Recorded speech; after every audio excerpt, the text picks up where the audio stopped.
Tiago, capítulo 4, verso 8, eu vou ler na Nova Almeida Atualizada, diz: cheguem perto de Deus e Ele se chegará a vocês. Limpem as mãos, pecadores, e vocês que são indecisos, purifiquem o coração. Eu quero tomar essa primeira frase do verso 8. Cheguem perto de Deus e Ele se chegará a vocês. A revista atualizada, a clássica, diz: chegai-vos a Deus e Ele se chegará a vós. A versão fácil de ler, ela apresenta um sinônimo: aproximem-se de Deus e Ele se aproximará de vocês. Não importa qual seja a variação de tradução que a gente use, o que você vai encontrar em comum aqui é o elemento reciprocidade. E o tema da minha mensagem hoje é a reciprocidade de Deus. Eu falei a respeito desse assunto em 2012. Todo dia alguém falou: pastor, que memória é essa? Eu falei: memória é coisa nenhuma. Às vezes eu bato lá na internet, eu vejo qual foi a data que nós subimos, né, a mensagem. Então é impossível a gente lembrar tudo que falou e exatamente quando. Mas em 2012 eu falei a respeito disso, e esses dias eu fiquei chocado constatando há quanto tempo eu não mexia no assunto. Embora muitas vezes a gente pega uma parte de uma mensagem, põe dentro da outra, muda a roupagem, tenta falar as mesmas coisas, os mesmos princípios. Se há algo ao qual eu tenho dado importância nos últimos anos, é enfatizar a responsabilidade humana, né? Não apenas o elemento do livre-arbítrio, mas a responsabilidade do homem na dinâmica de relacionamento com Deus. E quando nós falamos de reciprocidade, a definição de reciprocidade no dicionário é o ato de ser recíproco. Eu não sei se você já teve a mesma experiência que eu, mas você vai consultar o dicionário, você fala: agora eu preciso descobrir a definição da definição que eu li, né? O ato de ser recíproco. E o que é recíproco? O dicionário define como aquilo que se dá ou se faz em recompensa de coisa equivalente, ou seja, mútuo. Então reciprocidade é mutualidade. Deus basicamente está dizendo: vou espelhar seu comportamento. Se você se chega a mim, eu me achego a você. Se você se aproxima de mim, eu me aproximo de você. Por conseguinte, aplicando a lógica, se você não se aproxima de mim, eu não me aproximo de você. Eu sei que a gente precisaria de tempo se fosse detalhar, mas podemos fazer uma distinção entre o comportamento de Deus em relação ao homem antes e depois do encontro com Cristo por meio da conversão, né? Alguém pode alegar: mas a Bíblia diz: onde abundou o pecado, superabundou a graça, né? A Bíblia diz: nós só o amamos porque Ele nos amou primeiro. Existe sempre um movimento inicial de Deus oferecendo graça, nos atraindo a Ele. Mas existe uma necessidade que a gente interage e corresponda. E Deus, Ele interage com a nossa própria interação. Esse princípio, ele está em toda a Bíblia. Eu particularmente amo ler e estudar a Bíblia, procurando assuntos que são recorrentes, encontrando aquilo que a gente possa classificar como padrão. E a reciprocidade de Deus em relação ao homem na Bíblia é um padrão, né? Alguns às vezes questionam: e a soberania de Deus fica onde? Né? Quase como quem diz: você está fazendo de Deus um refém do comportamento do homem. Eu digo para as pessoas: em primeiro lugar, não estou fazendo nada. Quem decidiu que fosse assim foi o próprio Deus soberano. Foi Ele que instituiu a lei, foi Ele que fez as afirmações, foi Ele que fez as declarações. Nós apenas estamos lendo a palavra de Deus e trazendo a informação que Ele queria que nos alcançasse. E normalmente eu digo para as pessoas: segundo, o Deus soberano é soberano do jeito que Ele quer, não do jeito que você gostaria que fosse, né? Então, se Deus tivesse ser soberano do seu jeito, Ele seria refém do seu conceito de soberania. Então, as pessoas às vezes criam tantas dificuldades para não aceitar aquilo que aparece de forma clara, explícita na Bíblia. É lógico que essa lei não anula a soberania de Deus, ela a reflete, porque foi Ele que estabeleceu. Ela não afeta necessariamente elementos do propósito de Deus. Não estou falando que você escolhe o tipo de dom, de ministério. Essas atribuições são dadas a Deus. Você não escolhe necessariamente tudo o que você vai viver. O livro de Tiago diz lá no capítulo 4, dos versos 13 a 15, vocês que dizem: hoje ou amanhã, né, moraremos em tal cidade, negociaremos, ganharemos dinheiro, deveriam dizer: se o Senhor quiser. Agora, onde quer que Deus queira te colocar geograficamente, onde quer que Deus queira te colocar ministerialmente, em termos de dom e de propósito, a intensidade do seu relacionamento com Ele, a dimensão da sua frutificação, não depende de um ato unilateral de Deus. Depende de você, depende das suas atitudes. E eu quero te mostrar isso pela palavra de Deus. Então, vamos começar falando do trato de Deus conosco. Eu não sei você, mas eu me lembro de uma época na minha caminhada com Deus, onde quando eu ouvia testemunhos de intervenção de Deus, eu sempre sentia um misto de alegria com tristeza. Alegria por perceber, Deus ainda faz, está acontecendo hoje, né? Isso sempre traz uma certa esperança para o nosso coração. Mas o misto de tristeza era, não acontece comigo, só com os outros.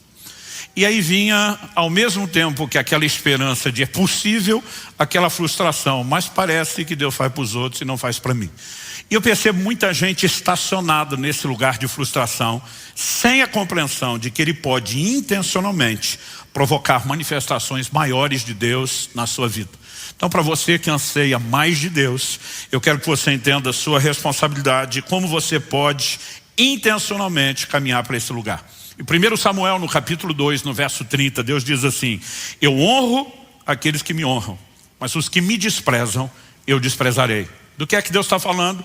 Mutualidade, reciprocidade. Ele diz, você me honra, eu te honro de volta. Você me desonra, eu também te trato com desonra. Ou seja, se nós entendemos que isso não é uma informação, né, isolada num canto da Bíblia, não se trata apenas, já temos uma segunda repetição, mas é um padrão ao longo de toda a Escritura. Eu não quero esgotar o assunto, mas eu quero te dar vários exemplos bíblicos de como esse princípio é apresentado, sustentado por Deus. Por exemplo, em Levítico, no capítulo 26, Deus está falando a respeito do momento em que o povo se afastasse dele, pecasse contra ele e que haveria juízo. O juízo, na perspectiva do entendimento bíblico, tem que ser visto não como Deus agindo com birra, né, fazendo pirraça tipo criança. Ah, é? Você não me tratou bem, eu também vou acabar com a sua raça. Nós vamos entender a revelação de Deus, que até o juízo é uma expressão do amor, da bondade de Deus, chamando o homem a um lugar de arrependimento e conserto.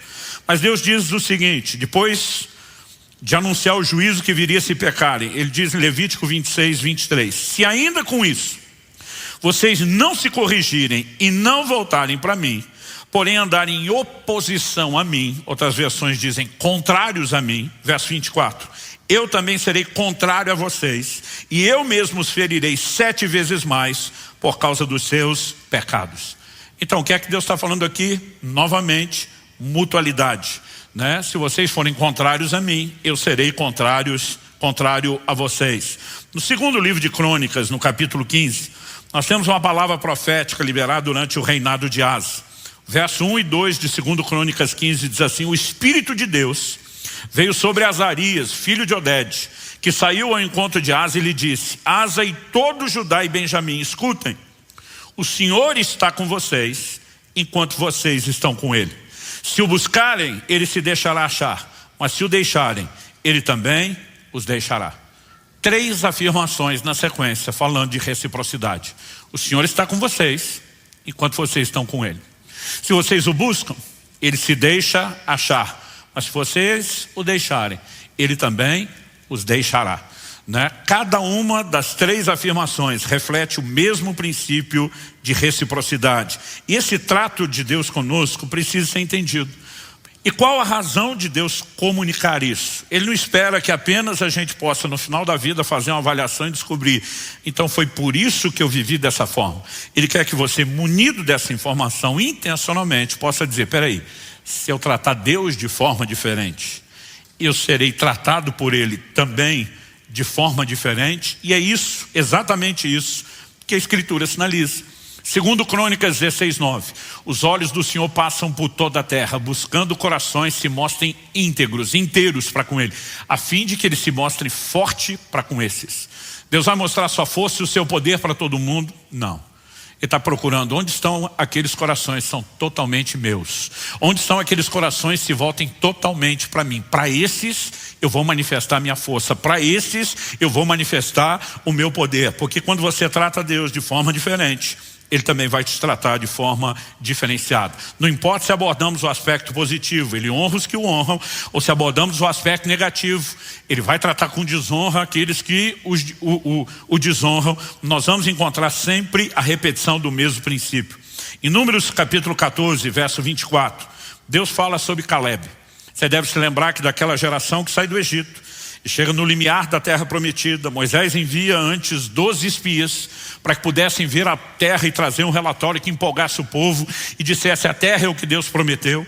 A Bíblia diz que 10 daqueles 12 espias voltam com um relato negativo. Olha, a terra é boa, mas tem gigantes, tem problema, vai ser difícil. E a Bíblia diz que eles desanimaram o coração do povo. Resultado, de uma geração inteira, só 2 homens, Josué e Caleb, entraram na terra prometida. Qual a distinção que a Bíblia faz entre os 2 que entraram e o resto de uma geração que não entrou? Todo mundo tinha o mesmo Deus. Todo mundo tinha a mesma promessa. Todo mundo estava diante dos mesmos desafios.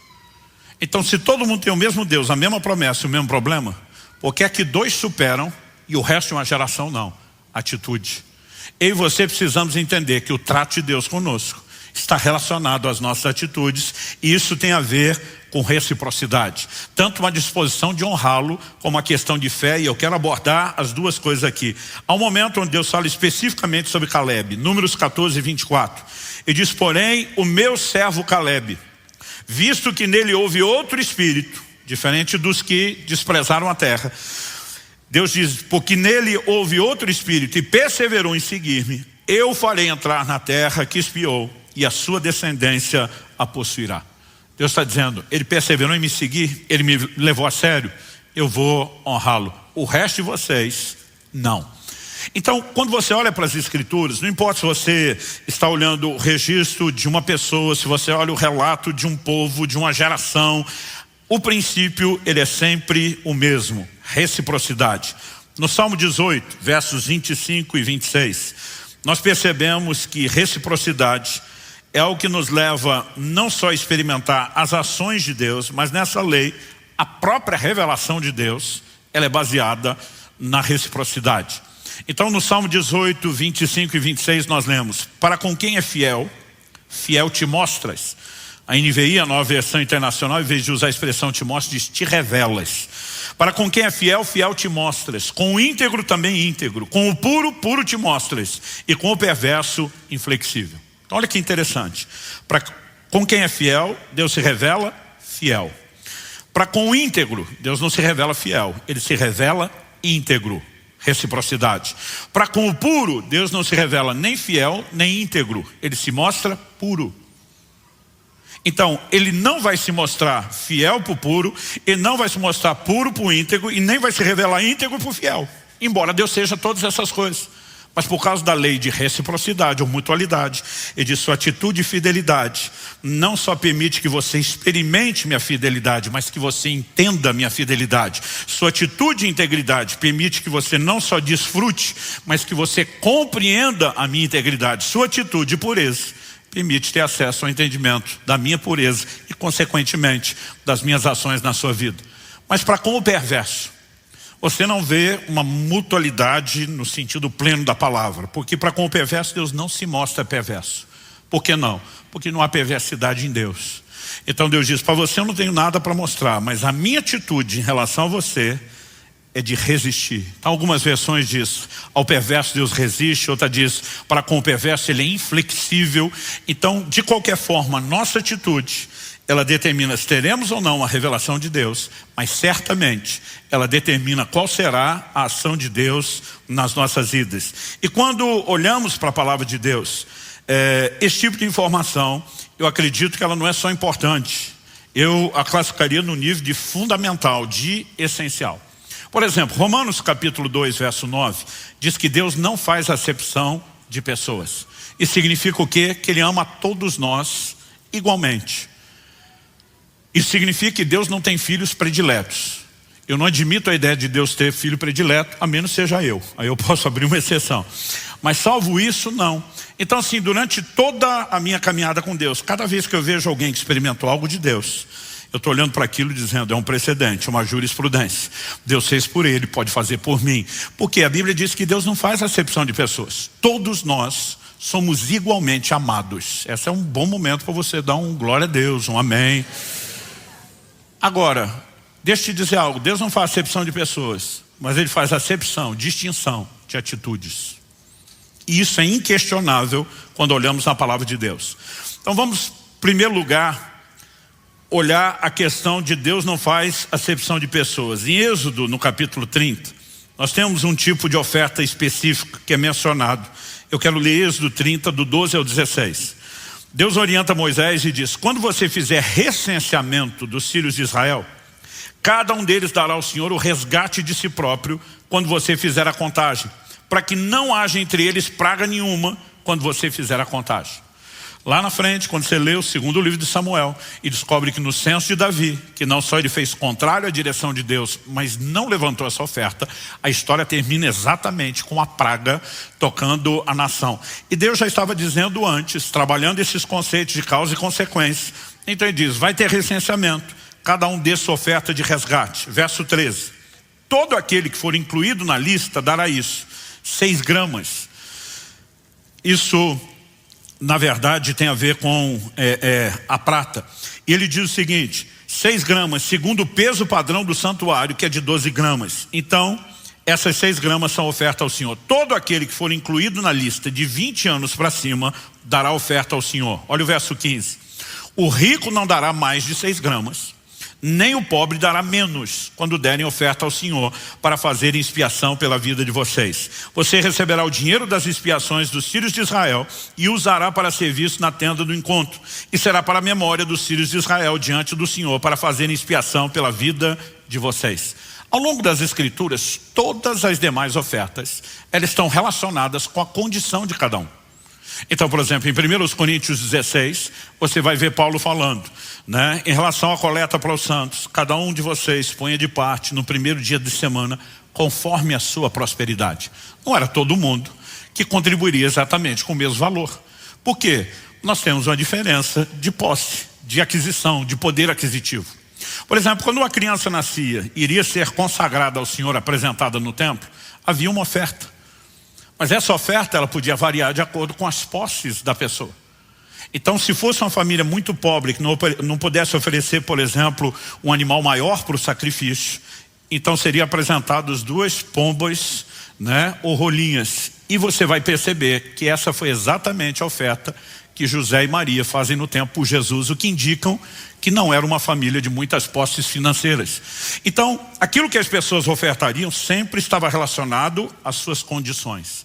Mas como a oferta de resgate fala do valor que cada um tem diante de Deus, Deus diz nessa oferta, e essa é a única exceção, Deus diz: o pobre não dá menos e o rico não dá mais.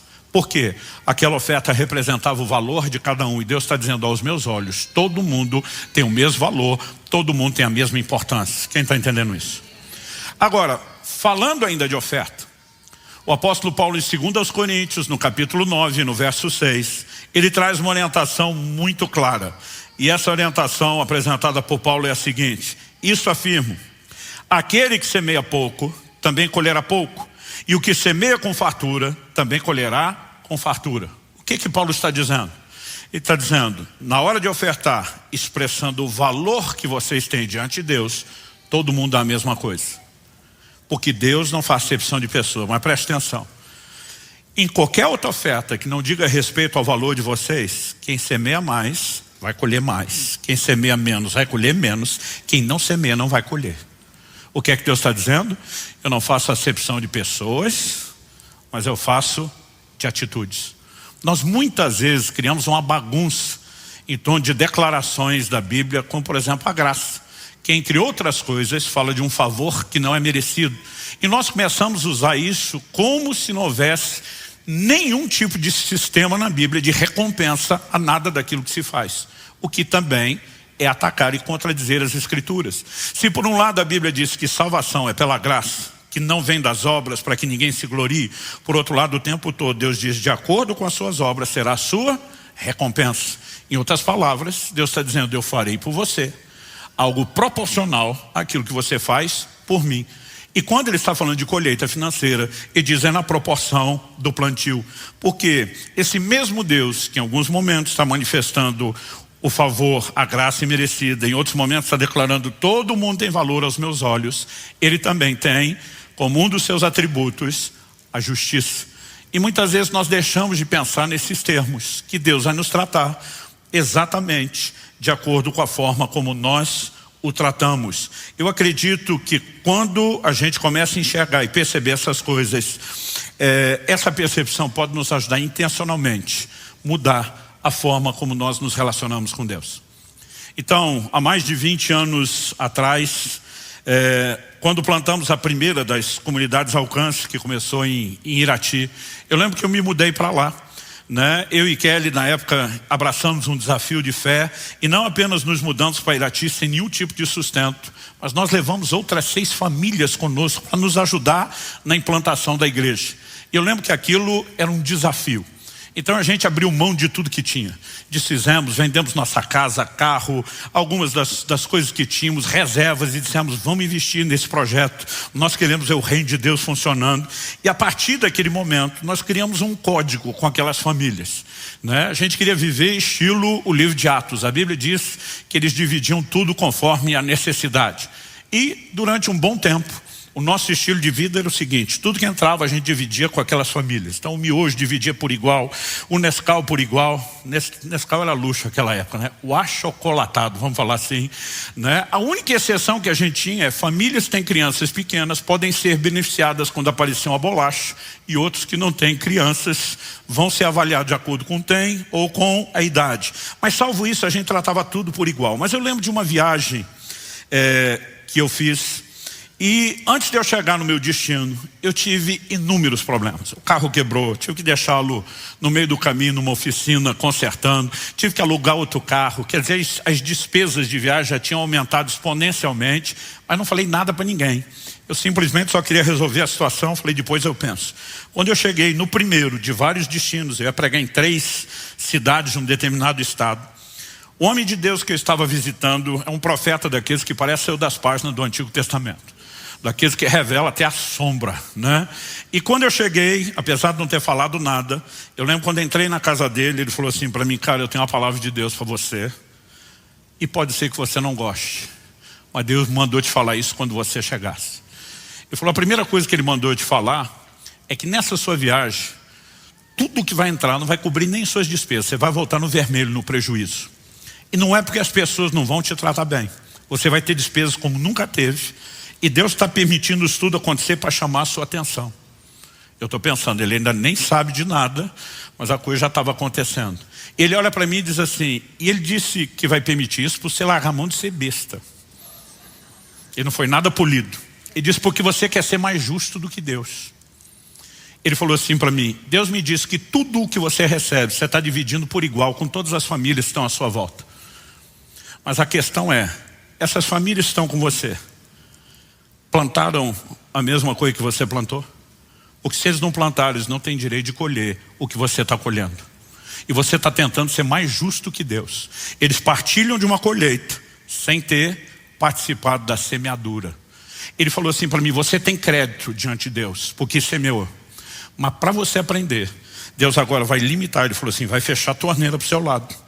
Ele vai começar a te dar coisas muito valiosas, porém indivisíveis. Porque você está prejudicando essas pessoas quando não ensina a eles a intencionalidade que você pratica. Eu voltei para casa e falei, gente, parece que Deus acabou com a festa de vocês.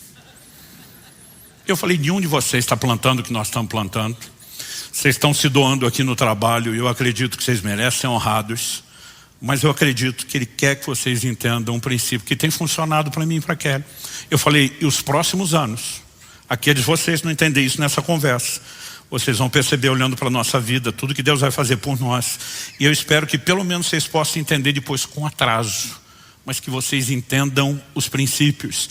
Sabe, de fato aquilo tudo que Ele disse começou a acontecer. Nós começamos a ser abençoados com coisas preciosas, mas que não dava para dividir.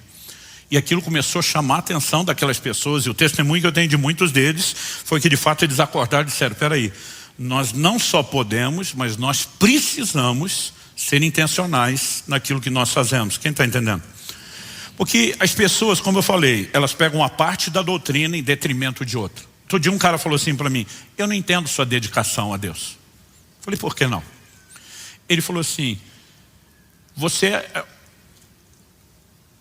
deixa eu tentar reproduzir o mais perto do que ele falou. Ele falou assim, eu acho que você ainda não entendeu a revelação do amor incondicional de Deus.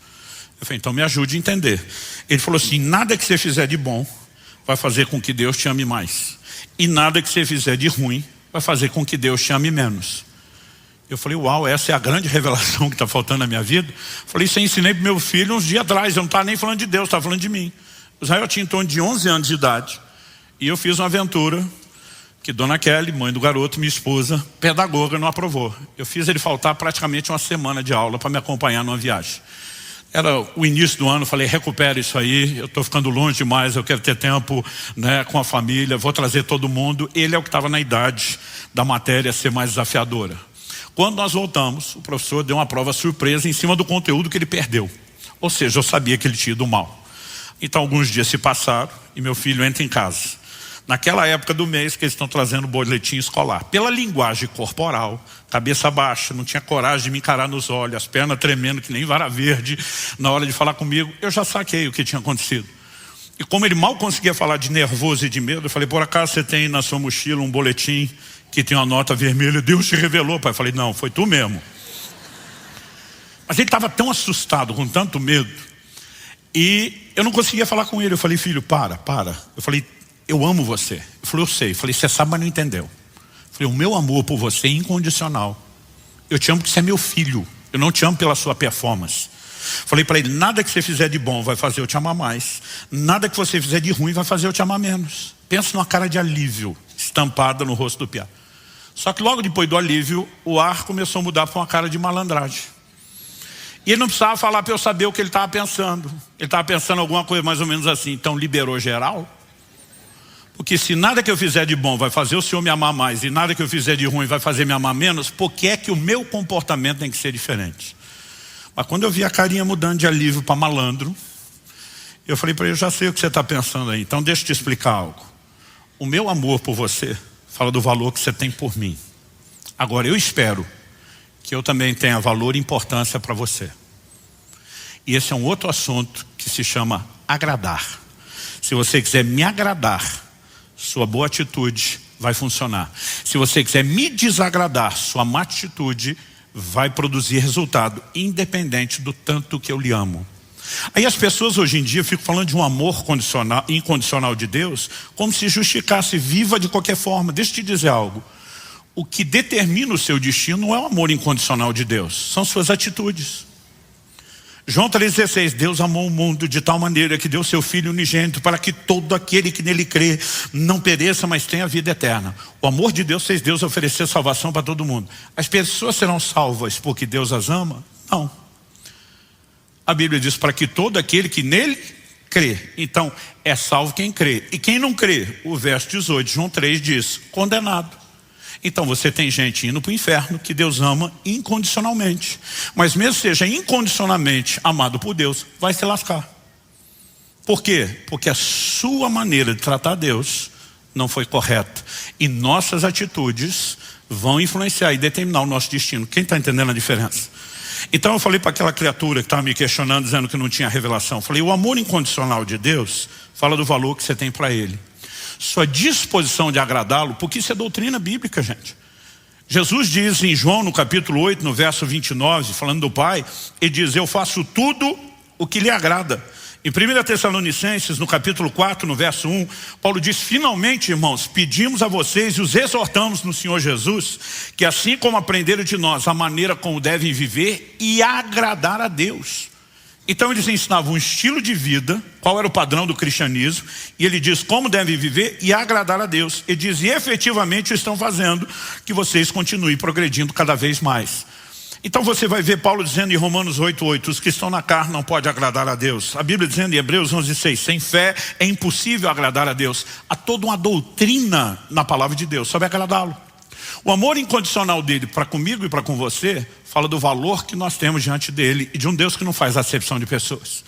A doutrina de agradá-lo fala da importância que ele tem para nós e de como nossas atitudes vão gerar consequências e vão afetar o nosso destino. Essas duas coisas não podem ser apresentadas de forma isolada. Elas têm que ser entendidas de forma combinada e a verdade está no todo e não apenas em uma ou outra parte. Quem está entendendo, diga amém. Deixa eu correr aqui. Segundo lugar, o desdobramento do trato de Deus conosco. Eu quero destacar uma ideia e um conceito. quanto eu e você vamos experimentar de Deus? Essa decisão não é unilateral da parte do Senhor. A verdade é que o limite não está em Deus. Se Deus é onipotente, pode todas as coisas, operar todo tipo de milagre, de intervenção, todo e qualquer nível de conquista, a pergunta, o limite está em quem? Eu aprendi isso quando ainda era um adolescente, prestes a entrar ali naquela fase da juventude, que o limite não está em Deus, o limite está em nós. E é importante que você saiba disso. Se você puder, falar para algum vizinho ao seu lado, aí mesmo que você não conhece, fala, você é o limite. Ou seja, o mover de Deus será na minha e na sua vida do tamanho da nossa fé. As pessoas precisam parar de achar que Deus responde necessidade. Deus não responde necessidade, Deus responde fé. Então deixa eu explicar isso. A Bíblia diz em Romanos no capítulo 3, verso 23, todos pecaram e destituídos estão da glória de Deus. O homem já nasce em pecado, separado de Deus, sentenciado ao inferno e precisando de salvação. O que Deus seja louvado nos foi providenciado em Jesus. Agora, as pessoas não são salvas porque precisam de salvação. A Bíblia diz, pela graça sois salvos mediante a fé. Deus amou o mundo de tal maneira que deu seu Filho unigênito, para que todo aquele que nele crê seja salvo. Então a pessoa não é salva porque precisa de salvação. Ela é salva se ela crer. Porque Deus não responde necessidade, Deus responde fé. Mas aí o que acontece? Você tem um crente com necessidade financeira. Ele fica murmurando diante de Deus, mas eu estou precisando e o Senhor não faz. Deus não responde necessidade, Ele responde fé. Aí você tem um crente que está com a necessidade na área da saúde física, e ele está lá dizendo, eu preciso de cura e o Senhor não faz, mas Deus não responde necessidade, Ele responde fé. E fé é algo que eu e você precisamos entender, que existe intencionalidade, não só em exercitar a fé, mas em fazer a nossa fé crescer. Então, se eu e você vamos experimentar de Deus algo que é proporcional, dimensional à nossa fé, e queremos mais, mas não investimos no crescimento da nossa fé, como é que nós vamos chegar lá? Romanos 10:17 diz, a fé vem por ouvir, e ouvir a palavra de Cristo. Uma vez perguntaram para alguém, era um ministro com muito resultado nessa área de cura, mas ele nunca chegava orando de cara com os enfermos. Ele gastava dias, às vezes semanas, em campanhas de ensino, fundamentando as pessoas na palavra antes de começar a orar. Um dia perguntaram para ele, por que você acha que alguns crentes têm tanta dificuldade para receber a cura? Ele disse, porque eles alimentam o corpo com 3 refeições quentes por dia, mas alimentam o espírito com um sanduíche frio por semana. Basicamente, como eu ouvi um dia alguém declarar, o que falta para muito crente é vitamina B, Bíblia. Sem fé, eu e você não iremos muito longe. O que Deus fará na minha e na sua vida é do tamanho da nossa fé. Segundo Reis, capítulo 13, é um de muitos exemplos.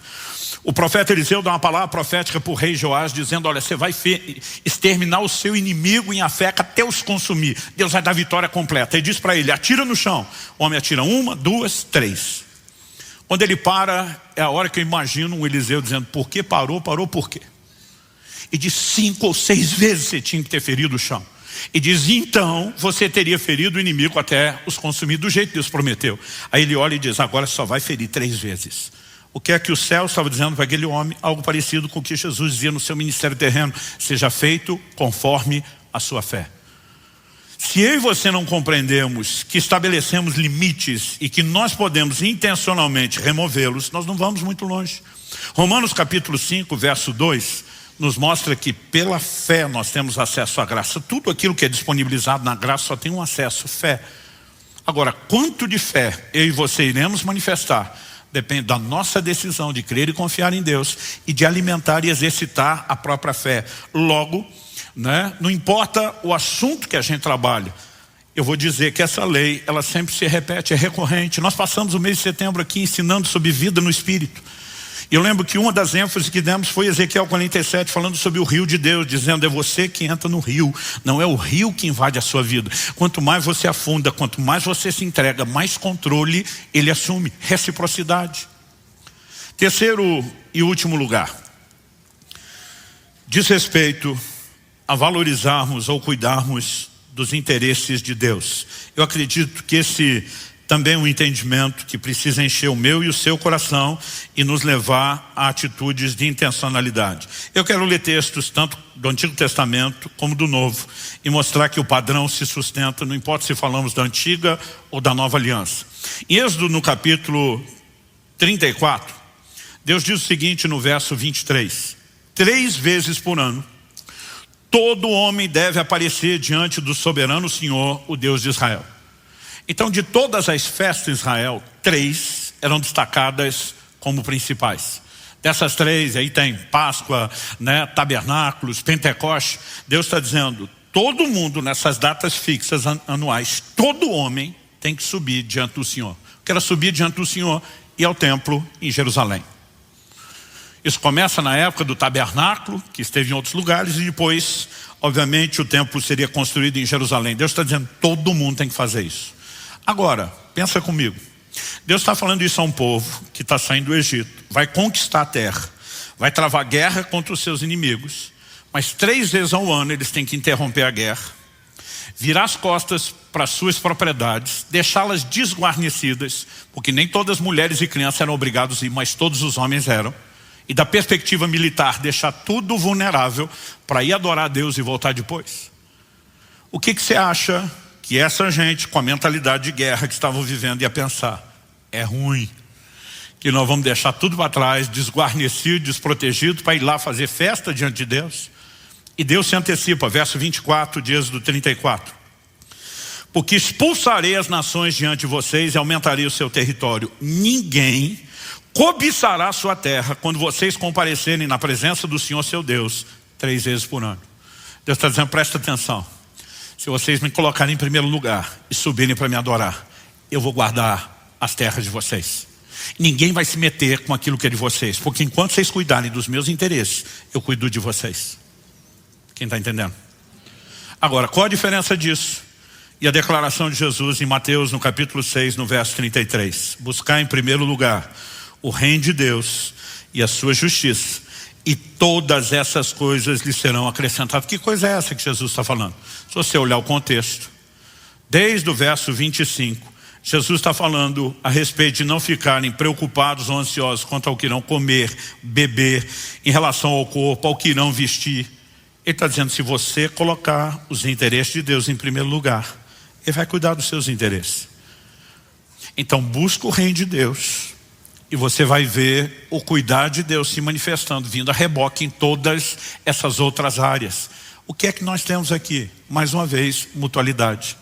Deus está dizendo, você leva a sério o que é do meu interesse, o que é importante para mim, e eu faço o mesmo em relação a vocês. O problema é que muitas vezes a gente acaba andando na contramão desses princípios.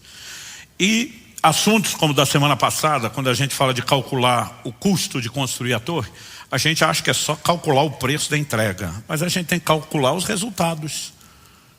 Então, quais são os resultados de um nível de entrega mais profundo? Um nível de intervenção de Deus igualmente maior na nossa vida. Deus não pede um nível de entrega profundo porque Ele é uma criatura meramente exigente, egoísta, com ego enorme que diz, eu preciso de toda a atenção de vocês. Deus é absoluto e completo nele mesmo. Deus não precisa da minha e da sua entrega. A minha e sua entrega a Ele será benéfica a nós.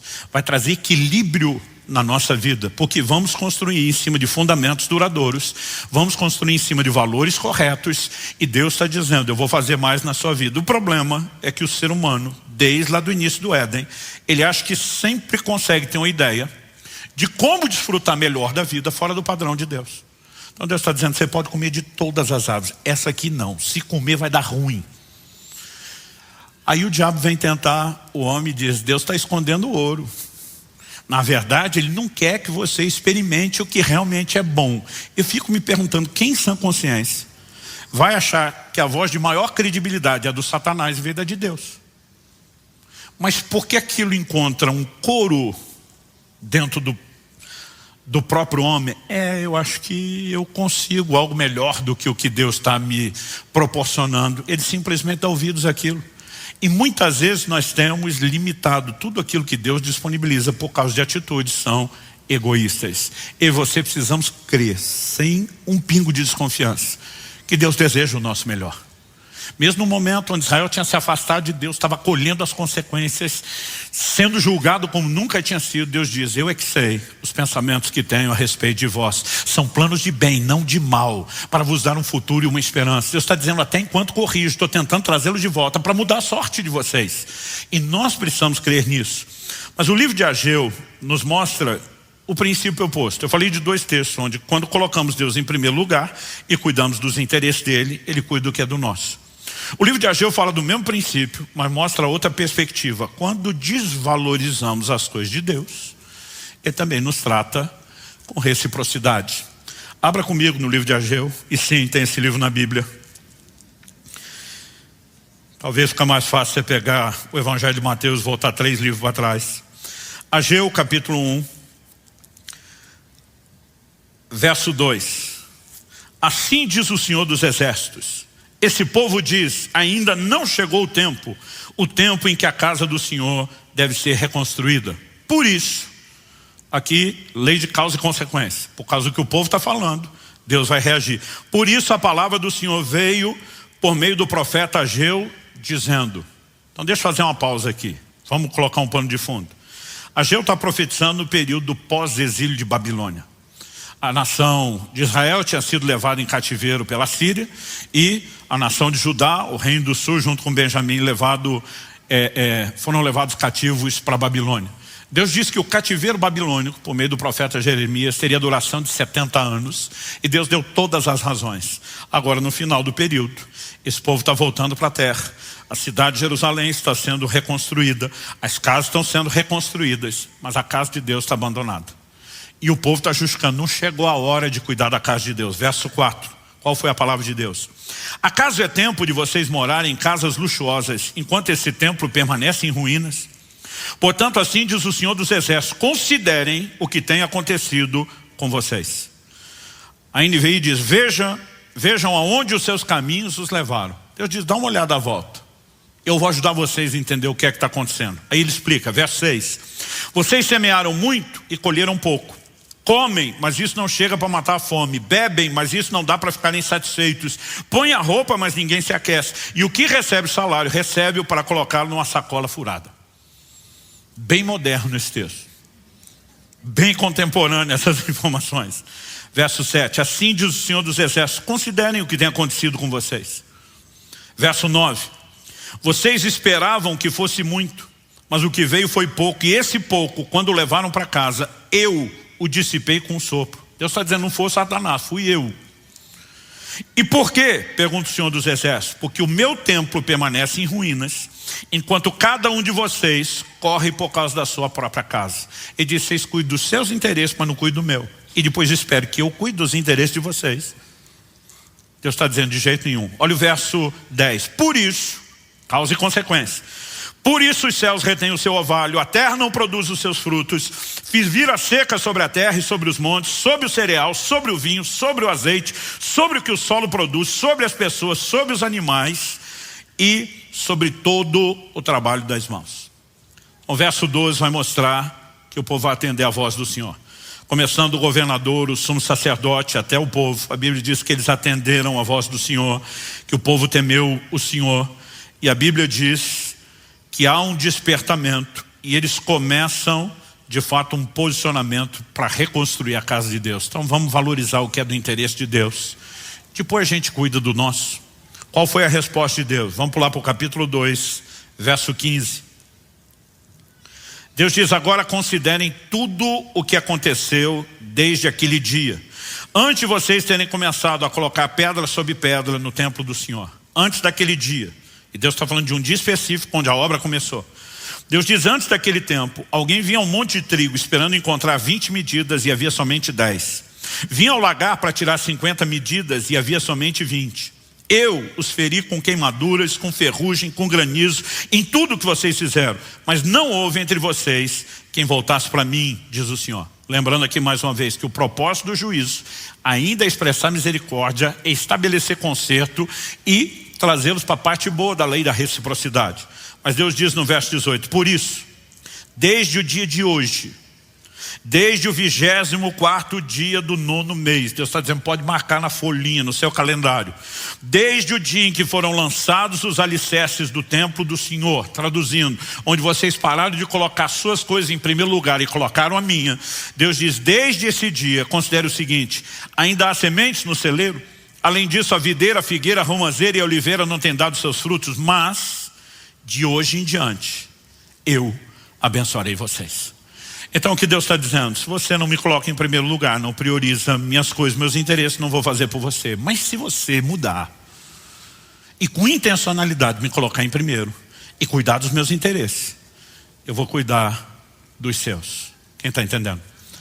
Sabe, gente, nós precisamos parar de fantasiar a vida cristã e parar de achar que as coisas acontecem de forma meramente espontânea, aleatória, ou que Deus trabalha com algum sistema de sorteio em relação ao que Ele vai fazer na vida de cada um.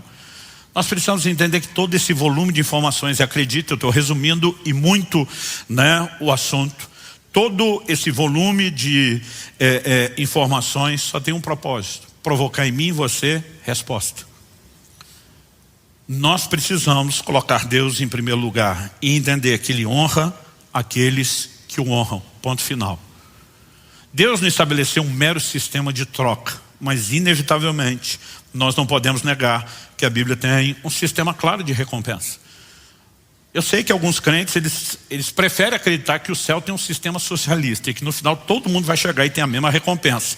Mas Deus está dizendo que não é assim. Cada um será recompensado de acordo com as suas obras. Então Deus está dizendo: se você fizer mais por mim, eu vou fazer mais por você. Então o galardão, recompensa de salvação é a mesma coisa para todo mundo. Mas a Bíblia fala de pessoas que serão salvas, mas não terão a recompensa que outros que trabalharam direito terão. Porque Deus tem um sistema de justiça e de recompensa. Isso não significa que a salvação seja obtida por mérito. Ela só é obtida pela fé e por causa dos méritos de Cristo e do que Ele fez por nós. Mas Deus tem todo um sistema de recompensas dentro do pacote da salvação, que eles estão relacionados ao nosso comportamento.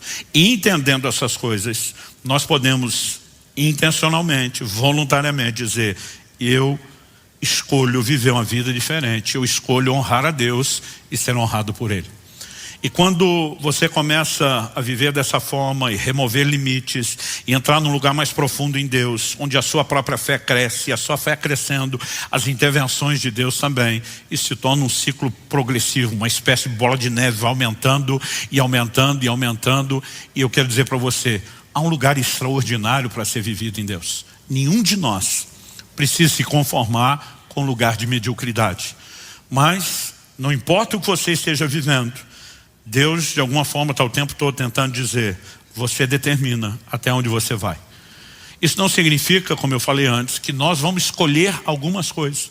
Então, por exemplo, 1 Coríntios 12 diz: o Espírito Santo distribui os dons conforme lhe apraz. Não sou eu que escolho o dom, mas a Bíblia diz que nós temos que buscar com zelo os melhores dons. Então mesmo aquilo que Deus disponibilizou, eu tenho uma responsabilidade de buscar. E na medida da minha entrega, eu determino qual é a intensidade que eu vou experimentar do dom que Deus me deu. Eu posso não escolher o dom, mas a intensidade da manifestação depende da minha rendição, depende da minha entrega. E ao longo de toda a Escritura, nós vamos percebendo essa verdade. Então eu não estou aqui dizendo que Deus é refém de todas as suas escolhas, mas que Ele estabeleceu uma lei espiritual, que é a lei da reciprocidade, e que eu e você precisamos não só entender, mas navegar com intencionalidade nessas águas, dizendo: é o que Deus espera de mim, é o que Deus espera de cada um de nós. E nós vamos fazer isso. Então quando falamos já, como no domingo passado, de um profundo compromisso com Deus que precisamos ter, não estamos apresentando um Deus que é exageradamente exigente. Estamos falando de um Deus que estabeleceu um sistema, valores e princípios para que Ele possa fazer muito mais na nossa vida. Nós temos que entender os princípios e nos relacionar de forma correta com eles. Você recebe essa palavra? Em nome de Jesus, feche seus olhos por um instante. Pai, nós oramos e pedimos graça e favor do alto. Nós precisamos mais do que um momento de compreensão da Tua palavra que depois caia no esquecimento. Nós precisamos mais do que um impacto meramente emocional. Nós oramos por despertamento, nós oramos por um nível de compreensão e entendimento espiritual da Tua palavra que não produza apenas uma análise rápida, atropelada, expressas no final de culto, mas que nos leve a de fato avaliar não só os princípios da Tua palavra, mas qual tem sido a nossa forma de agir. Sabemos que enfrentar circunstâncias difíceis não significa que as causas sejam sempre as mesmas, mas nós te pedimos que o Teu Espírito possa guiar cada um ao lugar de entendimento e compreensão de que podemos mudar a nossa sorte, podemos mudar significativamente não só o relacionamento com o Senhor, mas as consequências que serão determinadas pelas nossas escolhas. Elas podem ser mensuradas, elas podem de fato ser escolhidas e provocadas de uma forma muito intencional. E nós oramos por graça, por entendimento, compreensão e aplicação do alto, para que possamos viver isso tudo de maneira que te honre, que te exalte, que te glorifique e que inspire muitos outros a uma entrega maior e mais profunda ao Senhor. Nós oramos em nome de Jesus. Amém. Vocês estão prontos para receber a palavra de Deus? Sim ou não? Então, primeira carta de Paulo aos Coríntios, capítulo 11. Nós vamos ler do verso 27 até o verso 31. O texto sagrado diz assim: por isso aquele que comer o pão ou beber o cálice do Senhor indignamente será réu do corpo e do sangue do Senhor. Que cada um examine a si mesmo e assim coma do pão e beba do cálice. Pois quem come e bebe sem discernir o corpo, come e bebe juízo para si. É por isso que há entre vocês muitos fracos e doentes e não poucos que dormem. Porque se julgássemos a nós mesmos, não seríamos julgados. O apóstolo Paulo, dentro do contexto da ceia do Senhor, e não é sobre isso que eu vou pregar, ele introduz um elemento que para mim é algo central quando falamos numa perspectiva correta que nós precisamos ter de vida cristã. Antes de explorar a definição do que é esse elemento, eu quero começar destacando que no plano espiritual, nossas práticas normalmente não são consideradas neutras. Muitas vezes, até quando alguém faz a coisa certa, ele pode fazer da forma errada. O certo nem sempre é determinado apenas pelo que se faz, mas muitas vezes pelo como se faz. E a ceia é um ato que ela não é neutro. Ou ela abençoa, ou ela pode trazer juízo e maldição. Então em 1 Coríntios, no capítulo 10, no verso 16, o apóstolo Paulo se refere ao cálice. No capítulo anterior ele já estava introduzindo o assunto da ceia. Ele se refere ao cálice chamando de cálice da bênção. Não teria esse adjetivo se nós não fôssemos abençoados quando ceamos. Ter comunhão com o corpo e o sangue do Senhor.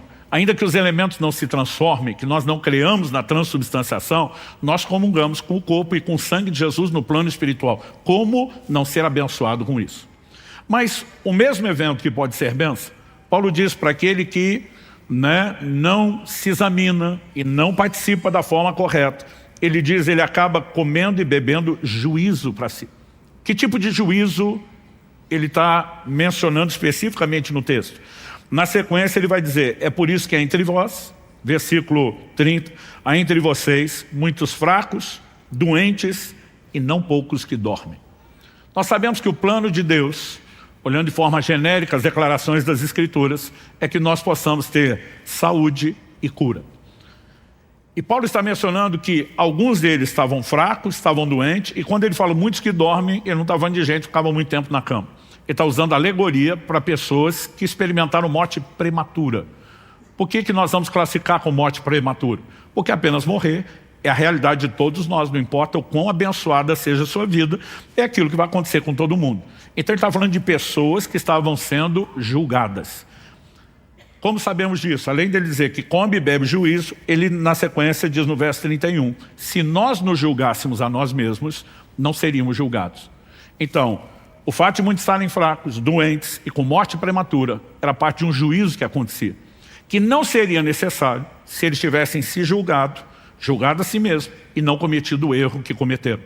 Nós precisamos entender que para que eu e você possamos viver a plenitude da bênção de Deus, não basta apenas estar no lugar onde posicionalmente a gente tenha promessas e direitos em Cristo. Nós precisamos andar de forma correta para acessar a plenitude da bênção de Deus sobre nós. E muitas pessoas não estão vivendo o que deveriam na área da saúde, em outras áreas da sua própria vida, vamos incluir condição familiar, financeira, o leque de possibilidades aqui é abrangente, embora Paulo concentrou-se no elemento da saúde. Ultimamente, falando sobre o cuidado do corpo, eu tenho dito que muita gente está fraca, doente, porque não está julgando a forma de viver. Mas normalmente eu uso essa declaração para falar da aplicação do cuidado e não da negligência em relação a leis naturais. Mas a quebra de princípios espirituais também pode sabotar a nossa saúde, trazendo esse tipo de julgamento. E eu e você precisamos entender que nem sempre o pecado é a causa da enfermidade, mas muitas vezes a Bíblia admite a possibilidade de uma coisa estar ligada à outra. Você vai ver pessoas que Jesus curou dizendo, vai e não peques mais, para que não te suceda coisa pior. O que é que Jesus está dizendo? O que aconteceu foi por causa de pecado. Se pecar mais, vai ter mais problema do que já teve. No livro de Tiago, quando ele fala sobre orar com os enfermos, chamando os presbíteros da igreja para ungir com óleo, ele diz assim, o enfermo será curado. E se houver cometido pecado, serão perdoados. E se houver cometido pecado, não é como, olha, pode ser que alguém de vez em quando pecamos, porque nós sabemos que a probabilidade de tropeço é bem mais frequente. Mas ele está relacionando o pecado com a enfermidade. Ele está dizendo que Deus não ia tirar apenas o sintoma, a consequência, ele ia mexer na causa do problema.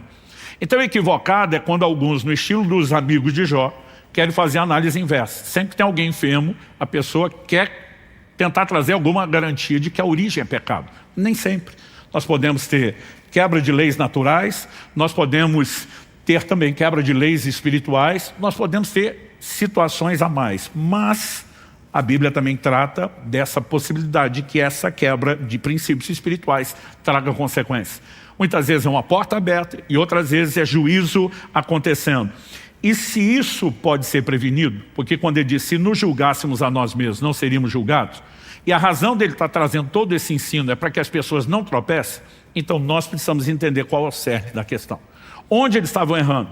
O apóstolo Paulo diz assim, pois quem come e bebe sem discernir o corpo, come e bebe juízo para si. Discernir o corpo é a chave, é o ponto central aqui. E é esse o assunto da nossa conversa hoje. O tema da minha mensagem hoje é discernindo o corpo de Cristo. Né? Nossas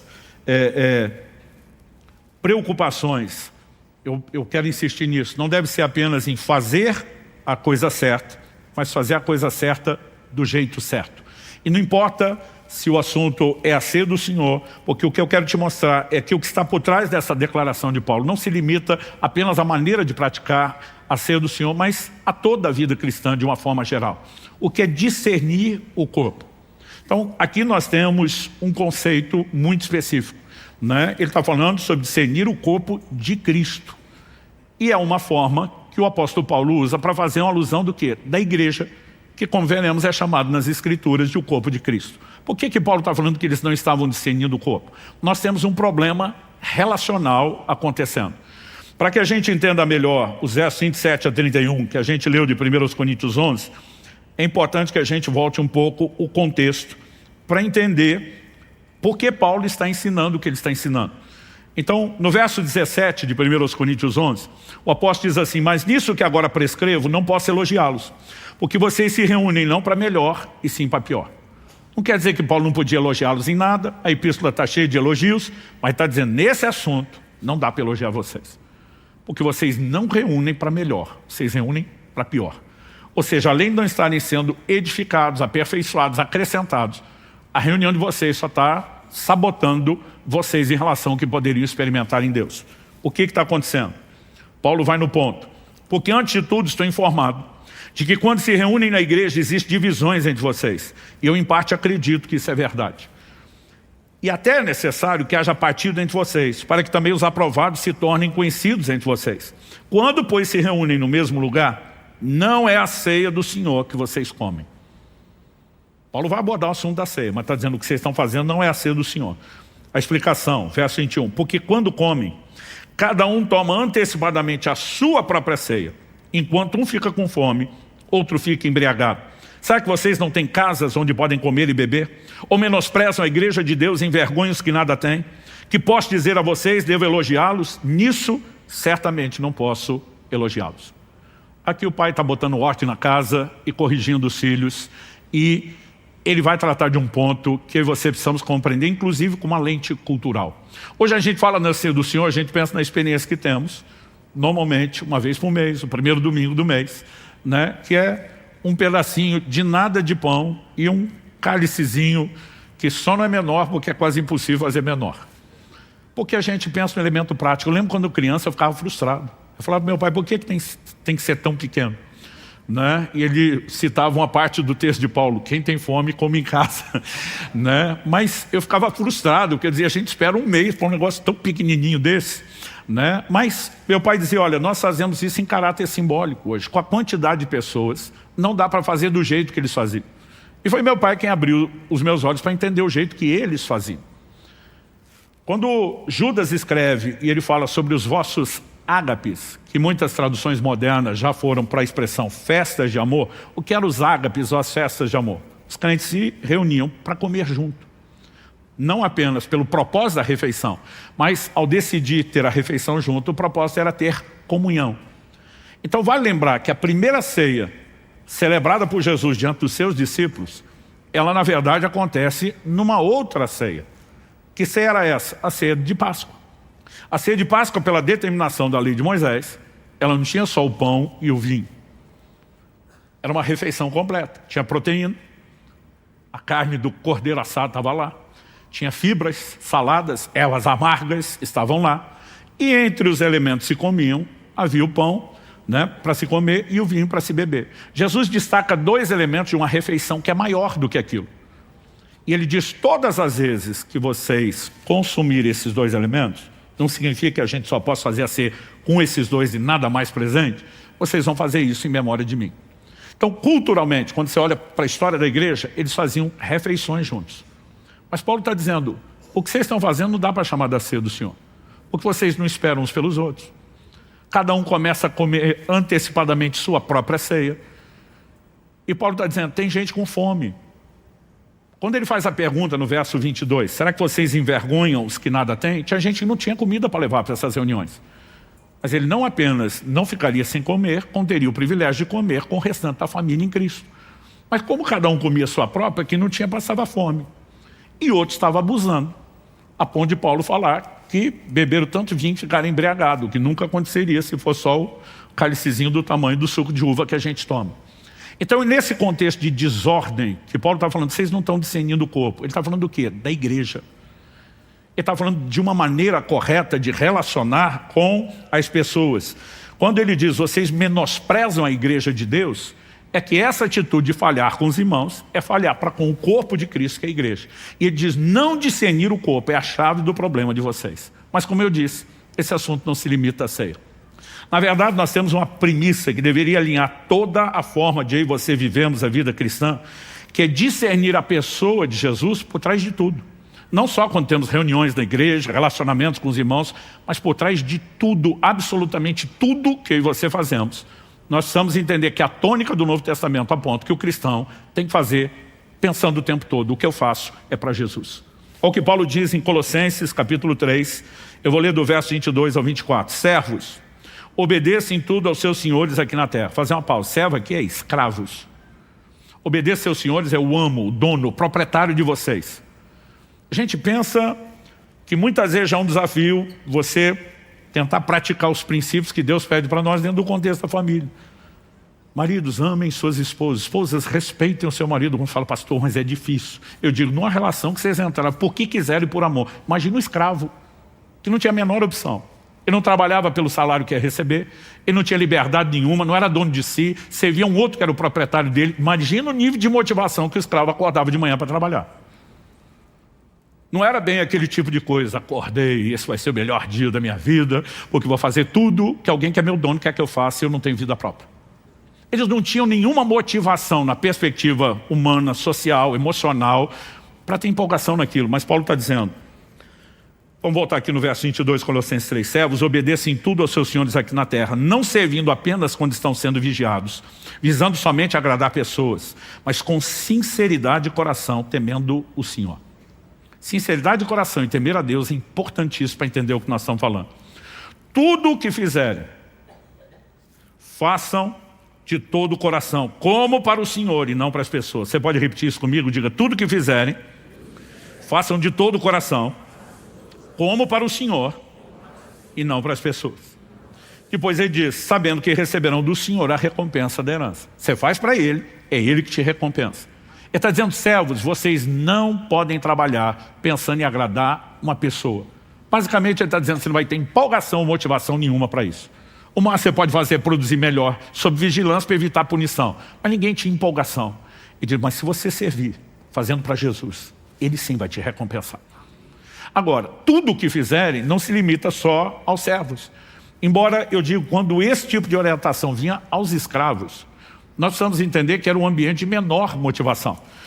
Efésios 6, versos 7 e 8. Sirvam de boa vontade, como se estivessem trabalhando para o Senhor e não para as pessoas, sabendo que cada um, se fizer alguma coisa boa, receberá isso outra vez do Senhor. Seja servo, seja livre, ou seja, a instrução é para todo mundo. Há uma orientação específica aos servos, aos escravos. Mas ele diz, seja servo ou livre, todo crente tem que fazer para Jesus. Quando eu e você começamos a pensar nessa perspectiva, dá para entender melhor o ponto principal do julgamento das nações em Mateus 25. Jesus, a partir de Mateus 24, começa a falar do fim de todas as coisas. Do seu retorno, dos eventos finais. E em Mateus 25, ele entra no assunto do julgamento das nações. Então, as nações serão trazidas diante dele, ele vai separar as ovelhas à direita, os bodes à esquerda, e aí começa o julgamento. Qual é o ponto do julgamento? Jesus vai elogiar o grupo que ele separou da direita, as ovelhas, dizendo, eu tive fome e vocês me deram de comer. Eu tive sede e vocês me deram de beber. Eu estive nu, vocês me vestiram. Eu estive enfermo ou preso, vocês me visitaram. O próprio Jesus vai dizer que vão perguntar para ele, quando foi mesmo que rolou esse negócio? Porque você tem que entender que Jesus está falando do tempo do fim. Não é a geração que teve próximo, fisicamente falando de Jesus. A maioria dessas pessoas, ao longo de gerações, e já 2000 anos se passaram, vão estar pela primeira vez vendo o Senhor Jesus cara a cara. Então a pergunta é, quando foi mesmo que nós fizemos o Senhor? Porque nem nós estamos entendendo o que o Senhor está falando. A explicação de Jesus é, quando, Mateus 25, 40, o rei respondendo lhes dirá, em verdade lhes digo, que sempre que o fizeram a um desses meus pequeninos, foi a mim que vocês fizeram. Jesus está dizendo, quer você esteja ciente disso, quer não. Quer tenha te ensinado, explicado, quer não. Tudo que você faz, eu vou considerar como algo que você fez para mim. Fez o bem? Fez para mim. Mas para outro grupo ele vai dizer, mas vocês.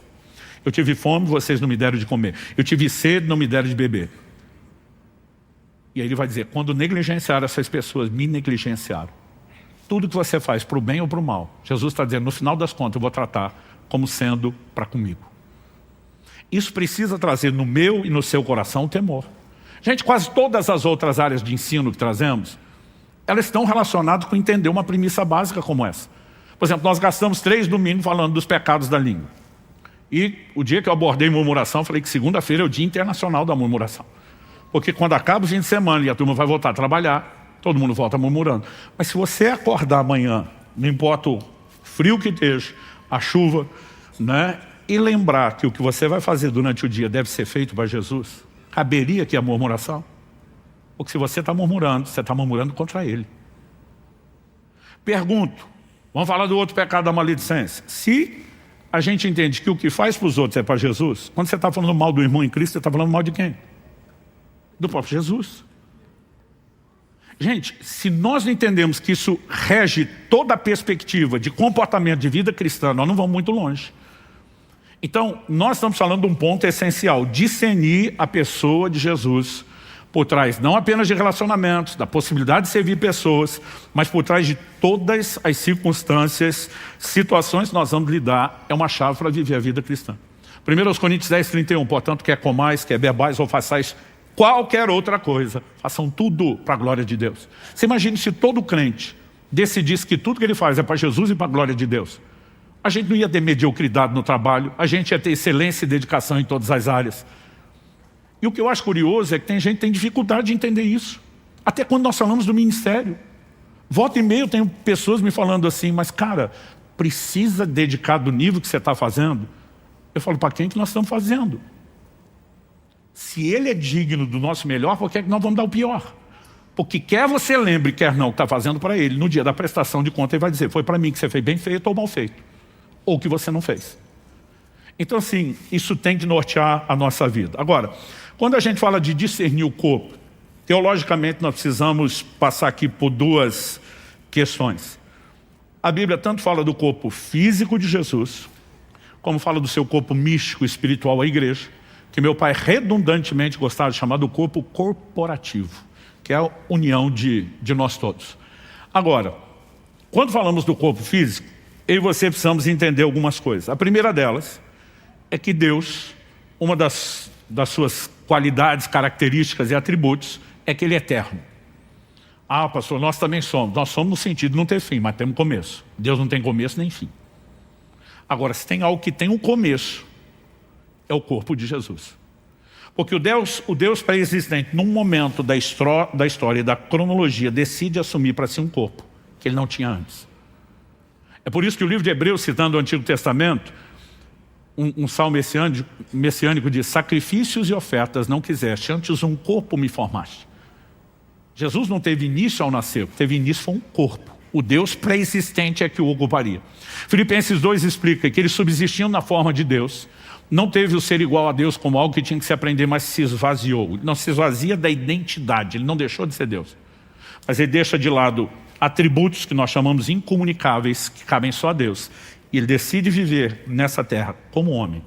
A Bíblia diz que ele teve fome, teve sede, teve cansaço, teve sono, estava debaixo de limitações que Deus não tem. Ele não usou o atributo da onipresença, a capacidade de estar presente em todos os lugares. Ele é um lugar de cada vez, limitado e confinado ao seu corpo.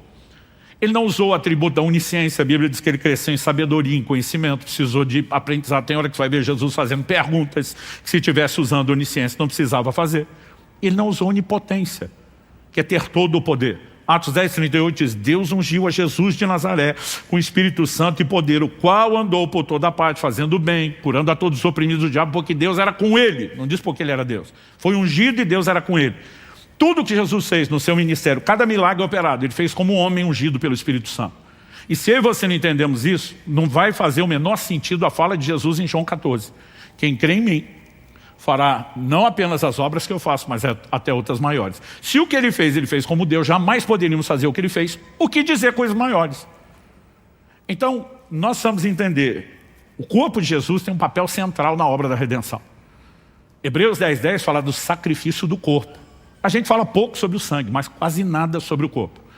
Mas o corpo de Cristo, além de todo o mistério da redenção, ele serviu um propósito. Qual foi o propósito? Foi por meio dele que Jesus agiu, que o seu ministério aconteceu, que ele pôde funcionar cumprindo o plano e o propósito de Deus nessa terra. Mas quando Jesus morre e depois ressuscita, nós temos um processo chamado na Bíblia de glorificação.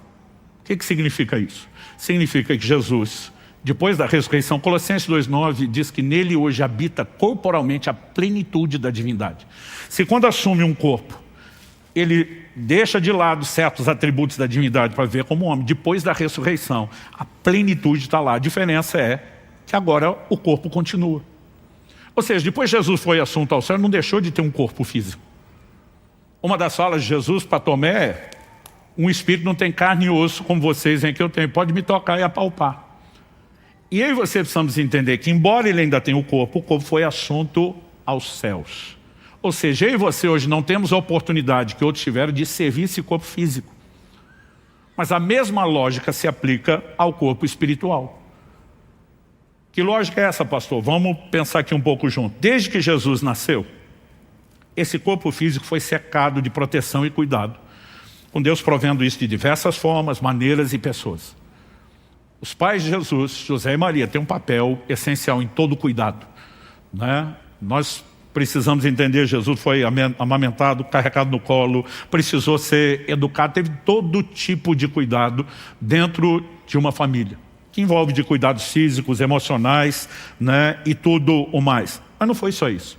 Do nascimento de Jesus à sua morte, nós vemos Deus provendo pessoas para oferecer todo tipo de cuidado. Então vamos lá. Por ocasião do nascimento de Jesus, você tem duas cenas de adoração bem distintas. Uma delas é um coral de anjos cantando, falando a respeito da chegada do Senhor, que os pastores do campo veem.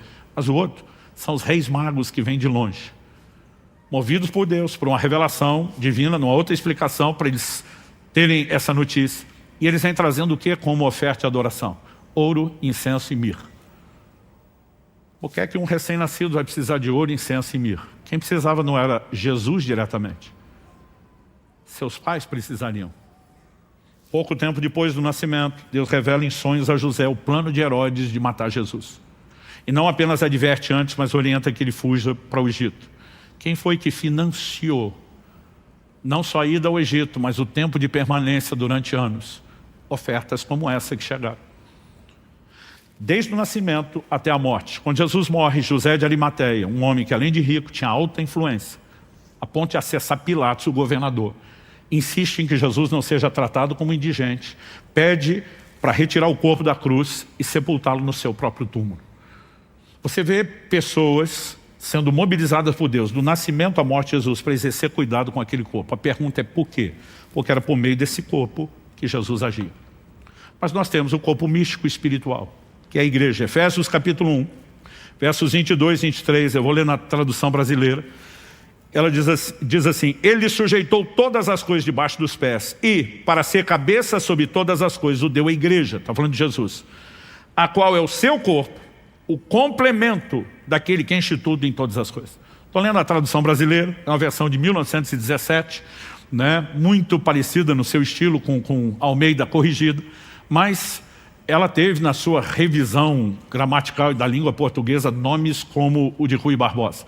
Uma tradução que ela tem sido mais popularizada recente do que na época. É uma das únicas que usa a expressão que a igreja é o seu complemento. A maioria das outras versões traduziram plenitude. Plenitude é quando algo fica inteiro. E o que a Bíblia está tentando dizer é que Jesus não está inteiro sem o seu corpo. Ele é chamado de o cabeça, mas ele tem um complemento, uma continuidade. E eu e você precisamos entender a importância disso. Eu vejo as pessoas falando assim, eu não prego igreja, eu prego Jesus. Eu falo, isso é inaceitável, você não pode pregar Jesus sem a igreja. É oferecer a cabeça decapitada, separada do corpo. O que eu digo é, nós não pregamos a nossa igreja, porque a igreja é muito maior do que a gente. Mas não dá para não pregar a igreja. É impossível querer viver Jesus isolado do contexto de igreja. E hoje tem muita gente tentando dizer isso. Não, eu estou bem com Deus, me relaciono com Jesus, eu leio a Bíblia, eu oro, só não preciso dos outros.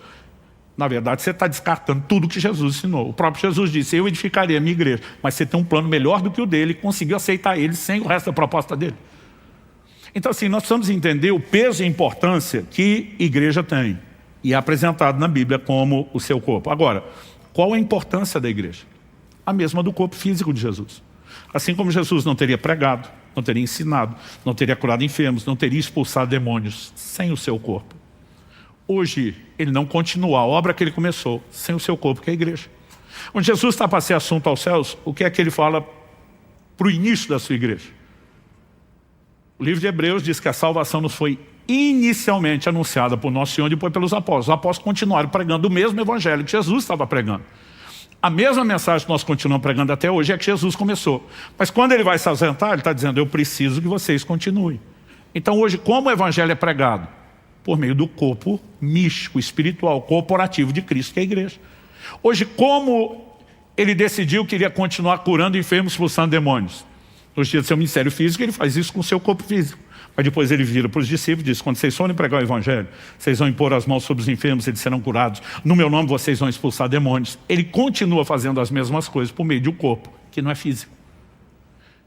Isso me remete ao ponto final da mensagem. Qual a importância do cuidado com o corpo? E para que ele aconteça, precisamos discernir o corpo.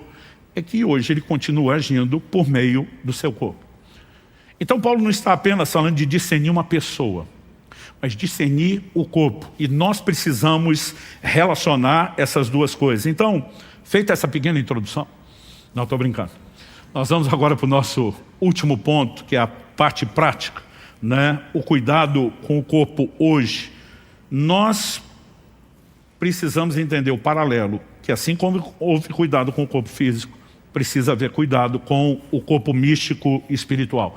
E quando a gente fala desse cuidado, eu quero ir direto para duas áreas muito distintas que a Bíblia apresenta na Escritura e que a gente não precisa escolher, eu sou desse time, eu sou daquele.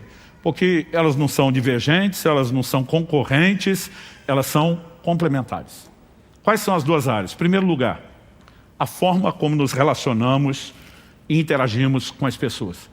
O cerne do problema abordado por Paulo no nosso texto inicial era relacionamento. Então, quando ele está falando, vocês não estão discernindo o corpo, quando menosprezam os que nada têm, alguns estão com fome, vocês estão comendo só ceia, tudo isso dizia respeito a um problema de interação. Mas olha essa declaração específica e abrangente de Paulo em 2 Coríntios, capítulo 8, verso 12. E deste modo, pecando contra os irmãos, ferindo a consciência fraca que eles têm, é contra Cristo que vocês estão pecando. O que é que Paulo está dizendo? Se você entende que os irmãos são parte do corpo de Cristo, não tem jeito você pecar contra os irmãos e não está pecando contra Cristo. Então vamos lá para a lógica de 1 Coríntios. Se alguém não discerne o corpo e fala em relação a isso, ele colhe juízo. Mas nós trabalhamos a premissa inversa também.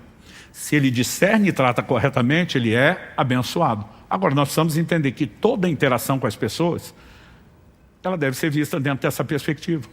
Porque eu não posso falar mal do meu irmão. Porque se eu falar mal do meu irmão, eu estou falando mal de Cristo. Porque eu não posso ser injusto contra o meu irmão. Porque se eu fizer isso, estou sendo injusto contra Cristo. Porque eu não posso negligenciar o cuidado, não só espiritual, mas até o físico. Porque se ele tiver fome, sede, e eu não der de comer e de beber, é a Cristo que eu estou negligenciando isso. Toda a interação com as pessoas, ela é incluída dentro dessa visão. E nós precisamos entender aqui, gente, a importância do serviço. E fazer isso não por obrigação, mas movido de um profundo amor que é melhor do que sua boa vontade.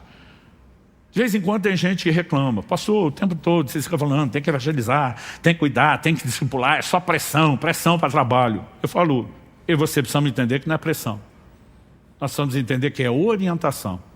Porque um dia você vai estar diante do tribunal. E se você negligenciou as pessoas, Jesus vai dizer, foi a mim que você negligenciou.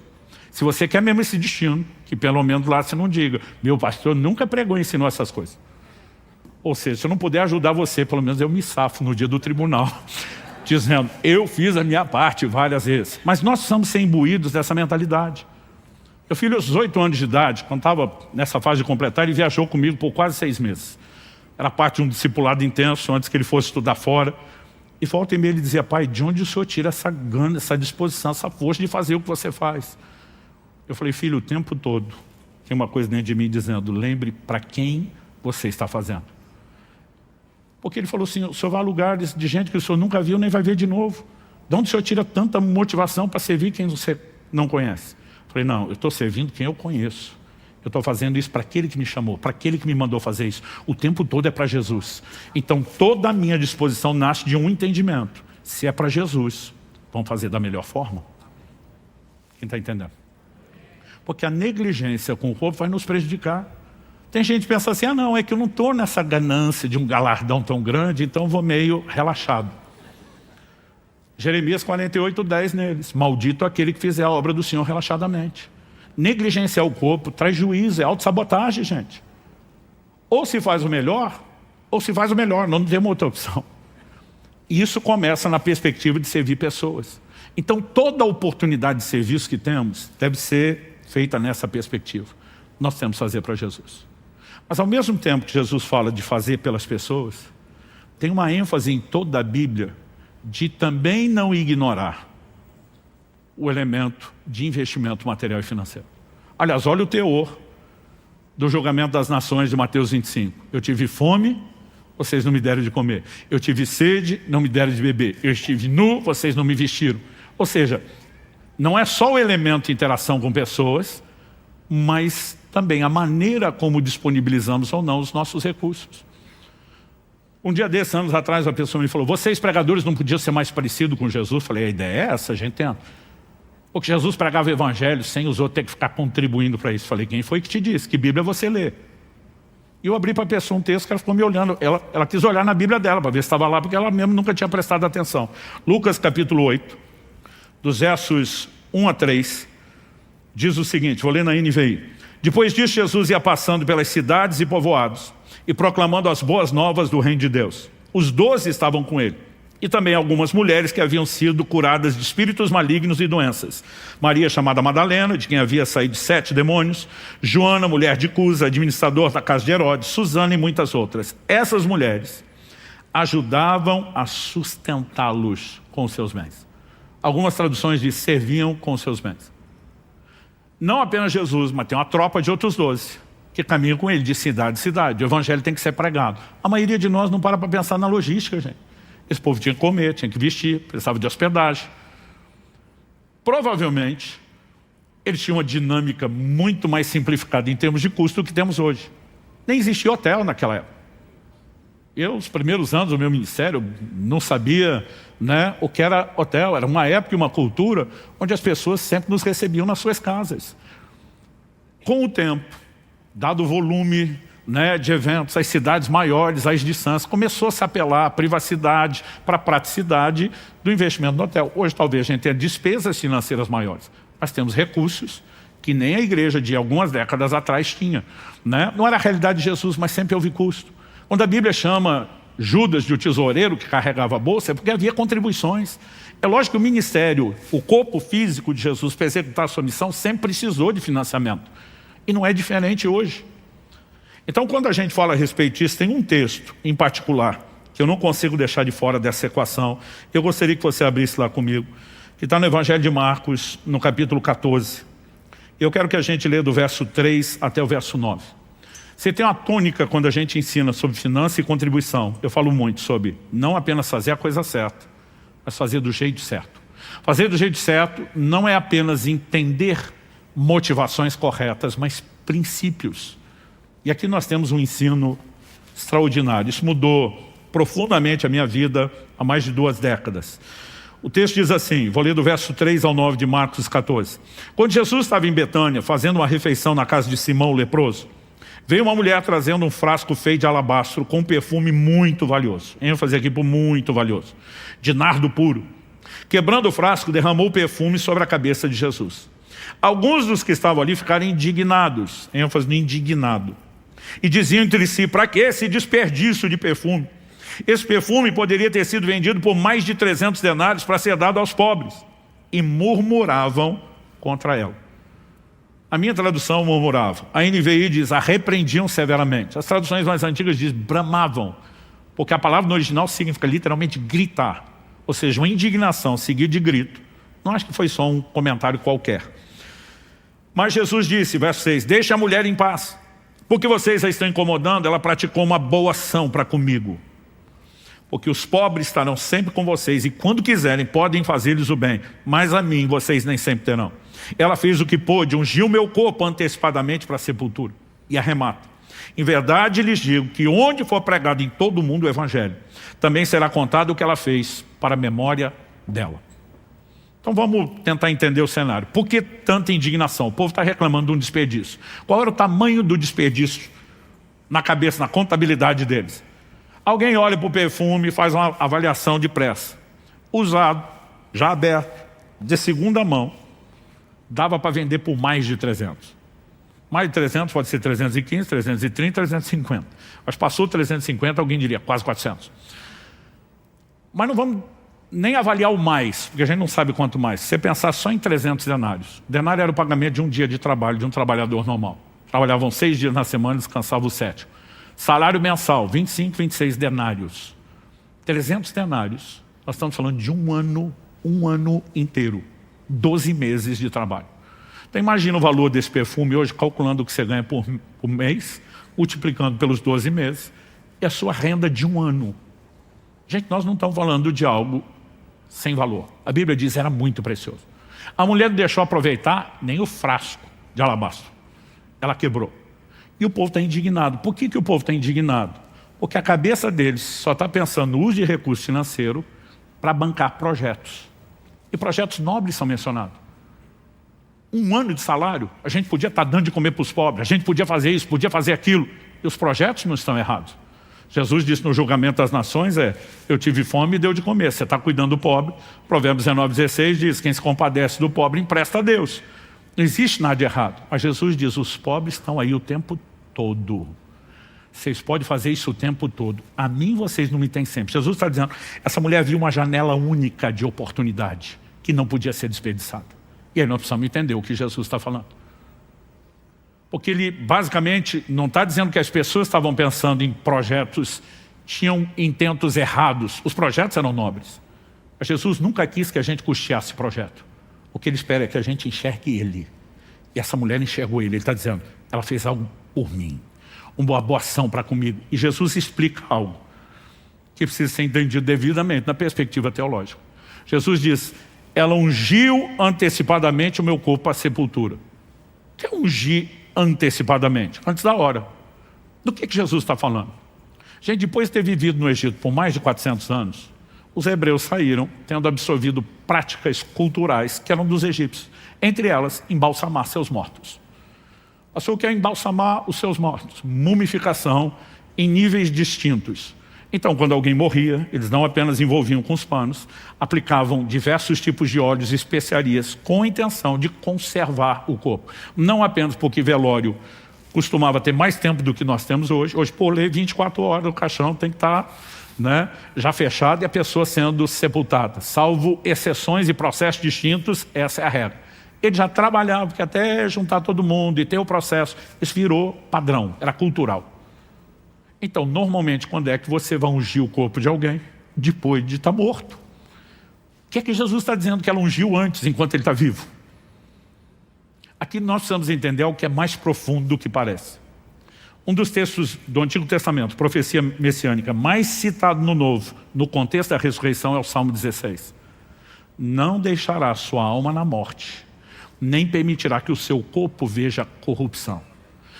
O que a Bíblia está dizendo que Jesus não apenas ficaria na morte, além do prazo determinado dos 3 dias, mas que o seu corpo, entre a morte e a ressurreição, não entraria em decomposição. Isso é uma chave importante. Por mais que Jesus tenha sofrido, havia promessas guardando a integridade do seu corpo. Nenhum dos seus ossos será quebrado. E as irmãs de Lázaro falaram para Jesus, depois de 4 dias, está cheirando mal, porque a decomposição vai acelerando, mesmo com o processo que eles tinham de evitar que isso acontecesse de forma tão depressa. Agora, Jesus, o corpo dele não entrou em decomposição. E você quer saber, nem conseguiram embalsamá-lo direito. Porque ele morre na virada da sexta para sábado, entra o dia de descanso. Um dos evangelhos diz, era grande aquele dia de sábado. O que aquele dia tem de diferente? Você tem o sábado da semana e você tem o sábado do dia da celebração da Páscoa. O que se destaca é que Jesus, por parte de muitos estudiosos, na verdade morreu na sexta, morreu na quinta. Porque senão a conta de 3 dias não fecha. Nós temos 2. Se ele morreu na sexta até ser sepultado, primeiro crucificado até morrer, foi crucificado, ser sepultado e ressuscitar no domingo de manhã, você não tem nem a conta. Então acredita-se que o sábado da Páscoa caiu na sexta e emendou com o sábado do dia da semana. Então eles tinham um sábado dobrado. Tentaram, fizeram o que puderam, não terminaram. Domingo de manhã as mulheres vão no túmulo para esperar que ele tenha ressuscitado. A Bíblia diz que elas vão para terminar o processo de embalsamar, que não foi feito. Mas não precisava, porque já estava garantido. Jesus está dizendo que aquela mulher realizou um ato profético. Quando ela derrama aquele perfume caríssimo sobre Jesus, ela estava declarando profeticamente a unção real, o verdadeiro óleo do Espírito envolverá o seu corpo, que o preservará da corrupção. Você não precisará ser embalsamado. Como que essa mulher viu o que viu? Até hoje, para todo mundo que estuda Bíblia e teologia, você tem que gastar um tempão para tentar conectar os pontos. Discernir é uma capacidade de perceber as coisas que não acontece só de forma natural. Porque os reis magos saíram de um país para o outro, em busca do Messias, que a maioria dos que ouviriam o Messias se revelando não aceitaria, porque eles viram o que as outras pessoas não viram.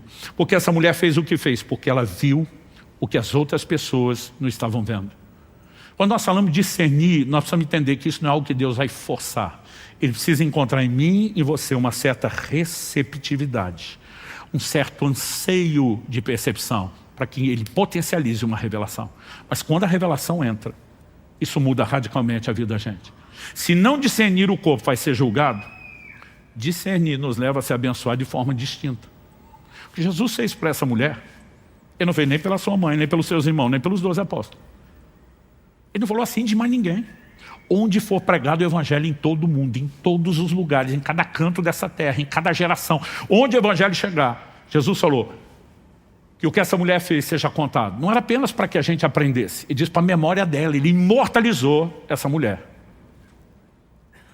1 Samuel 2,30 diz, eu honro aqueles que me honram, mas os que me desprezam serão desprezados. Quando eu e você não discernimos o corpo e desprezamos o Senhor, vamos ser desprezados, julgamento. Mas quando discernimos e honramos, seremos honrados. Para honrar no nível que fez, ele se sentiu muito honrado. Onde eu quero chegar com isso? Existe no meu coração como líder gratidão a Deus por olhar esses 20 anos de história para a estrutura funcional prática da nossa igreja. Em primeiro lugar, de serviço. Desde os nossos líderes de célula nos ajudando a cuidar das pessoas, para cada área, departamento de trabalho da igreja, frente de ação social, nosso exército de voluntários, gente, dá uma alegria na gente. Tem espaço para melhorar. Na vida de cada um de nós, começando aqui de mim. Todo mundo pode melhorar. Mas a gente tem satisfação em ver a disposição do povo servir. Quando falamos de contribuição, que é outra área de cuidar do corpo, existe gratidão no nosso coração.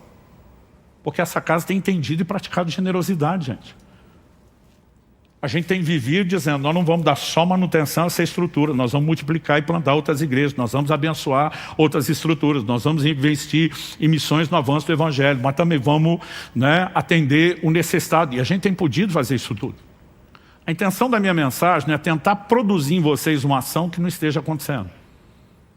Mas é ajudar vocês a fazer o que vocês já têm feito, da forma correta. E entender que seja trabalhando ou investindo, nós temos que discernir o corpo de Jesus. Quem está entendendo, diga amém. Porque se nós fizermos isso da forma correta, tudo vai mudar. Esse texto ganhou um significado especial para mim há mais de 20 anos atrás. O dia que eu estava lendo, estudando, estava na época começando a entender as verdades que iriam se tornar um livro que eu escrevi chamado Uma Questão de Honra. Esse assunto que eu estou falando aqui, na verdade, é o desfecho, o capítulo final de todo o livro. E quando eu estava nesse processo, eu lembro que meditando na oferta dessa mulher, eu fiquei pensando, quando Deus me fez entender o que ela fez, por quê, como foi honrada, como ela viu Jesus, e uma oportunidade não só de investir em projetos. Gente, quando as pessoas olham projetos, elas vão se empolgar com algumas coisas, com outras não.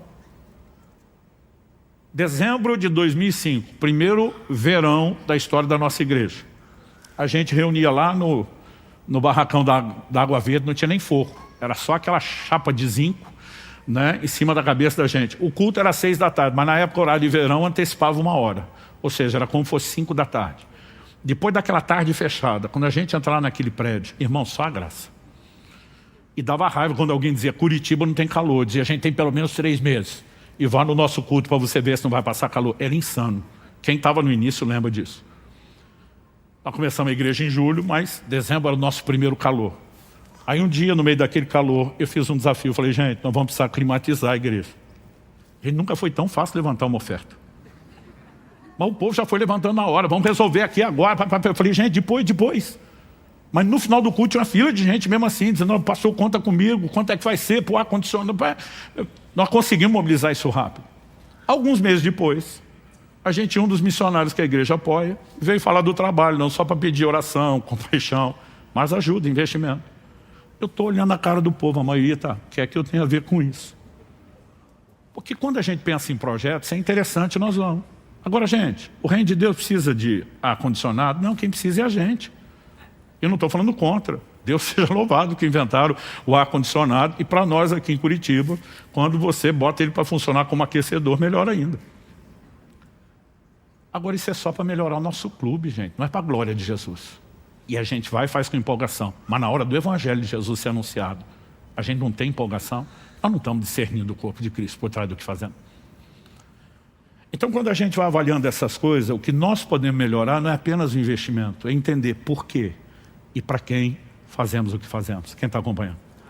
Quando eu estava ali pensando comigo mesmo, esses discípulos são um bando de cabeção, de ficar atacando essa mulher, porque o grupo que estava em volta, gente, a maioria deles estão reclamando, eram pessoas que andavam ali com o Senhor Jesus.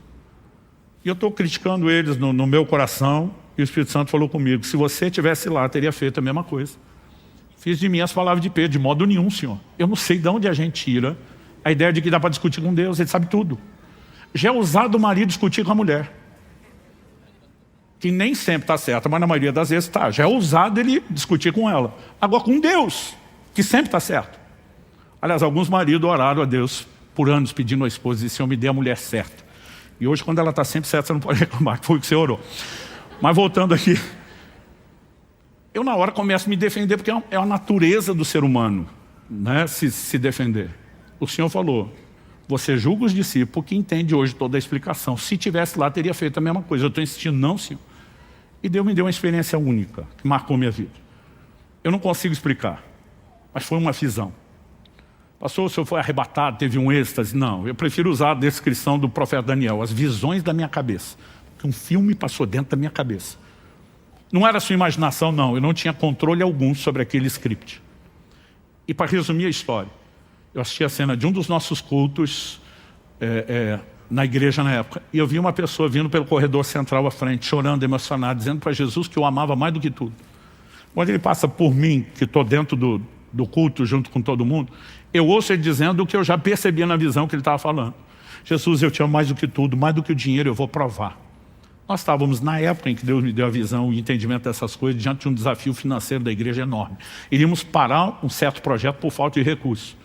Então, a minha cabeça está lendo tudo nessa perspectiva. Mesmo que a visão está acontecendo, naquele momento não estou parando para pensar, é real ou não é real. Estou reagindo como se estivesse vivendo o momento. Quando ele passa e fala de novo perto de mim, eu te amo mais do que o dinheiro, vou provar, a vontade de dizer, duvido, prova, vai. Ele dobra o joelho, chorando. Ele enfia a mão, era uma noite fria, comum do nosso Paraná. Ele enfia a mão dentro da blusa que está usando e tira um pacote grosso, de pelo menos uns 2 dedos meu, daquelas notas de R$100, que na época era novidade. A minha cabeça já dispara a fazer conta. Quantos milímetros tem uma nota? Quantas notas cabem nesses 2 dedos do maço? Vezes 100. Gente, eu já começo a mandar os aleluia dentro da minha cabeça. Ele joga aquele dinheiro e fala para Deus, eu te amo mais do que o dinheiro, vou provar. Tira um segundo maço. Quando eu jogo o segundo maço, é aleluia para um, é glória para o outro. Não sei de onde sai, que tamanho de bolsa era aquele de jaqueta, sai um terceiro maço. Quando sai o terceiro maço, já estou quase falando em língua, está tocando na minha cabeça a música, chegou a nossa vez, chegou a nossa hora. E quando eu estou ali pronto para fazer festa, ele enfia a mão num dos bolsos, tira um frasquinho sem rótulo, começa a jogar um líquido em cima do dinheiro. Eu sinto cheiro de álcool. Não é culto de libertação, o Zé Pilintra não pegou ninguém, mas está fedendo álcool. E eu só vou entender o que está acontecendo quando sai do bolso uma caixa de fósforo. Ele olha para o dinheiro agora molhado de álcool e fala, eu te amo mais do que o dinheiro, vou provar. Quando ele vai riscar o fósforo, eu entendo papel, álcool, fogo, vou provar que eu entendo que dá para acontecer. O eu da visão fez o quê? Eu voei no pescoço dele, antes dele riscar o fósforo. Nós estávamos dando a primeira rolada, ainda a visão sumiu. Quando a visão sumiu, o Espírito Santo falou comigo, se você estivesse lá, teria feito a mesma coisa. Eu entendi que ele me deu uma visão contemporânea do episódio de Maria. Não estou dizendo para você sair daqui e praticar uma nova modalidade de oferta, queimar dinheiro, que aí vai ser o marciano voando no seu pescoço. O que eu e você precisamos entender é que muitas vezes nós estamos presos a valorizar mais projetos do que a pessoa. E o que Deus espera é que a gente enxergue a pessoa. Na nossa perspectiva seria queimar dinheiro. O que aquela mulher fez não foi só desperdício. O que ela fez foi um ato profético vislumbrando o Senhor. Então a minha oração, e aqui eu encerro pedindo para você ficar em pé para parecer que está acabando, é que nós possamos não apenas seguir fazendo o que temos feito, trabalhando e servindo pessoas, investindo financeiramente, mas que a gente possa fazer isso sempre com uma mentalidade. Para quem e por que eu estou fazendo isso? Há um tempo atrás, uma pessoa estava muito machucada, uma instituição, estrutura religiosa dentro da qual serviu, e ela em tom de desabafo falou para minha esposa, eu me arrependo de ter trabalhado tanto tempo naquele lugar. Minha esposa respondeu na hora, que ela é um doce de pessoa, mas não mexa com Jesus sem arrumar confusão com ela. Que ele respondeu na hora para ela, para quem que você fez o que fez?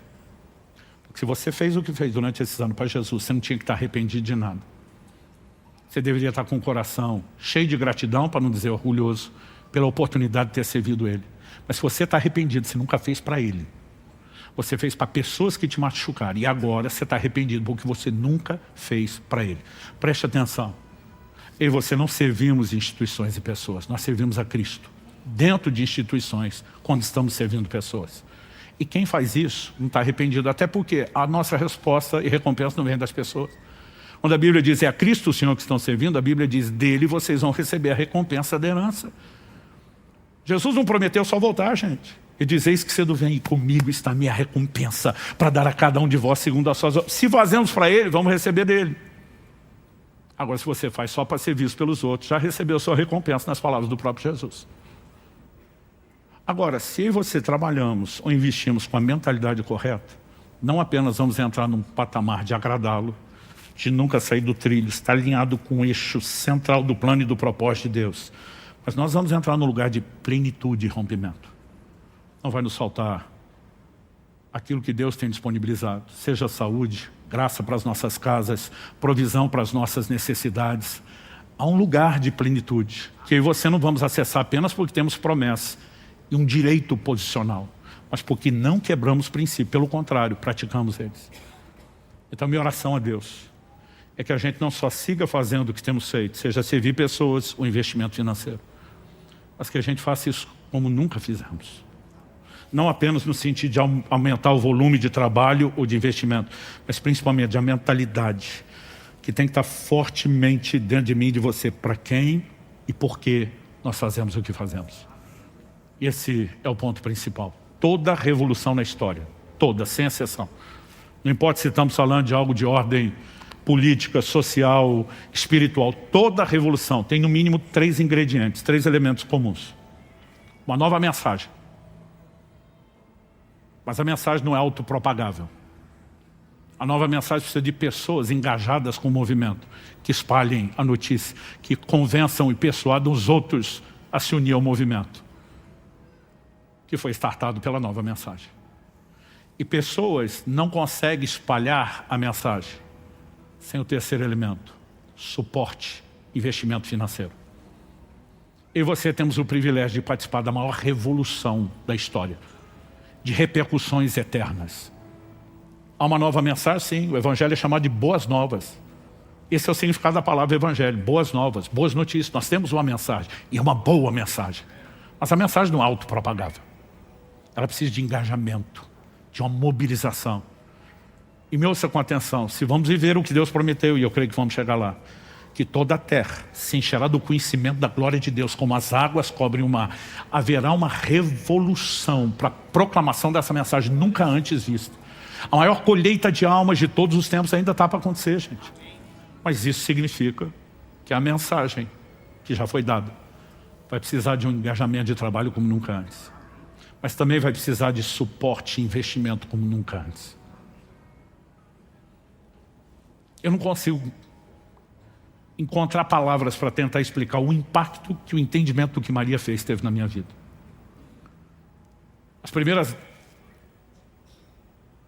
Primeira década, vamos dizer assim, do meu ministério como pregador, eu só entendia, Deus levanta alguns para pregar, outros para financiar, são os cooperadores da verdade, que falamos semana passada, os dois se unem, o resultado final está lá. Mas depois de uma década apenas dependendo do suporte de outros, eu entendi a beleza desse investimento como expressão de adoração, de zelo, de uma forma. Eu falei, Deus, pregar a mensagem é um privilégio. Mas o Senhor não poderia me dar o privilégio de fazer as duas coisas? De também ser alguém que além de pregar, investe. E eu comecei a orar e dizer, Deus me dá sabedoria, me dá entendimento, me abra portas. Eu preciso gerar recursos para o reino. E nesses últimos 20 anos, eu tenho conseguido fazer financeiramente pelo reino algo que eu nunca sonhei ser possível. Eu quero continuar pregando como nunca preguei. Nós estamos diante de desafios como nunca tivemos. Mas eu quero investir como eu nunca investi. Porque o dia final, quando eu estiver diante do Senhor Jesus, além daquele sorriso, além da declaração, servo bom e fiel entra. Eu quero conseguir ler por trás do sorriso do rosto dele, não só a alegria de eu ter chegado lá, mas de eu ter vivido para honrá-lo. Tudo o que eu e você suportamos vai se pagar sozinho naquele dia. Não há nada que possa se comparar. Paulo diz, as aflições do tempo presente não podem se comparar com a glória que nós há de ser manifesta. Mas imagina a parte do cumprimento da profecia de Isaías, ele verá o fruto do penoso trabalho da sua alma e ficará satisfeito. Me faz imaginar que ele vai olhar para cada um de nós com uma parcela de satisfação. Você, como meu complemento, fez parte disso. Você me ajudou a executar aquilo que eu esperava. São duas áreas que talvez alguns de nós vamos ter um chamado mais forte para uma ou para outra. Eu e você não podemos dizer que só uma é importante ou só outra. E alguns de nós, que já estamos fazendo uma, podemos melhorar na outra. Não significa só que a gente se complementa com áreas diferentes, isso também é verdadeiro. Mas eu oro que essa mensagem entre não apenas na nossa mente, mas no nosso coração, a ponto de fato, moldar a maneira como nós vamos nos comportar daqui para frente. Pai, muito obrigado pelo privilégio de recebermos não só a instrução, mas de estarmos num ambiente onde o Teu Espírito age promovendo despertamento. Eu oro por isso na vida de cada um dos meus irmãos e irmãs aqui presentes, na vida daqueles que nos acompanham por meio dessa transmissão, ou mesmo posteriormente, através de uma mensagem gravada. Que haja, Deus, muito mais do que o efeito humano de uma palestra ou um discurso. Que haja o sopro divino. Que haja compreensão e entendimento espiritual, seguidos de despertamento e de correspondência. Para que, de fato, nossa vida esteja alinhada a esses princípios. E possamos discernir o corpo de Cristo como nunca antes. E, como consequência, agir nessas áreas, com zelo, dedicação e cuidado, também como nunca antes. É a nossa oração em nome de Jesus e para a glória de Deus. Se você crê e concorda, diga amém. Se você recebe essa palavra, diga eu recebo em nome de Jesus.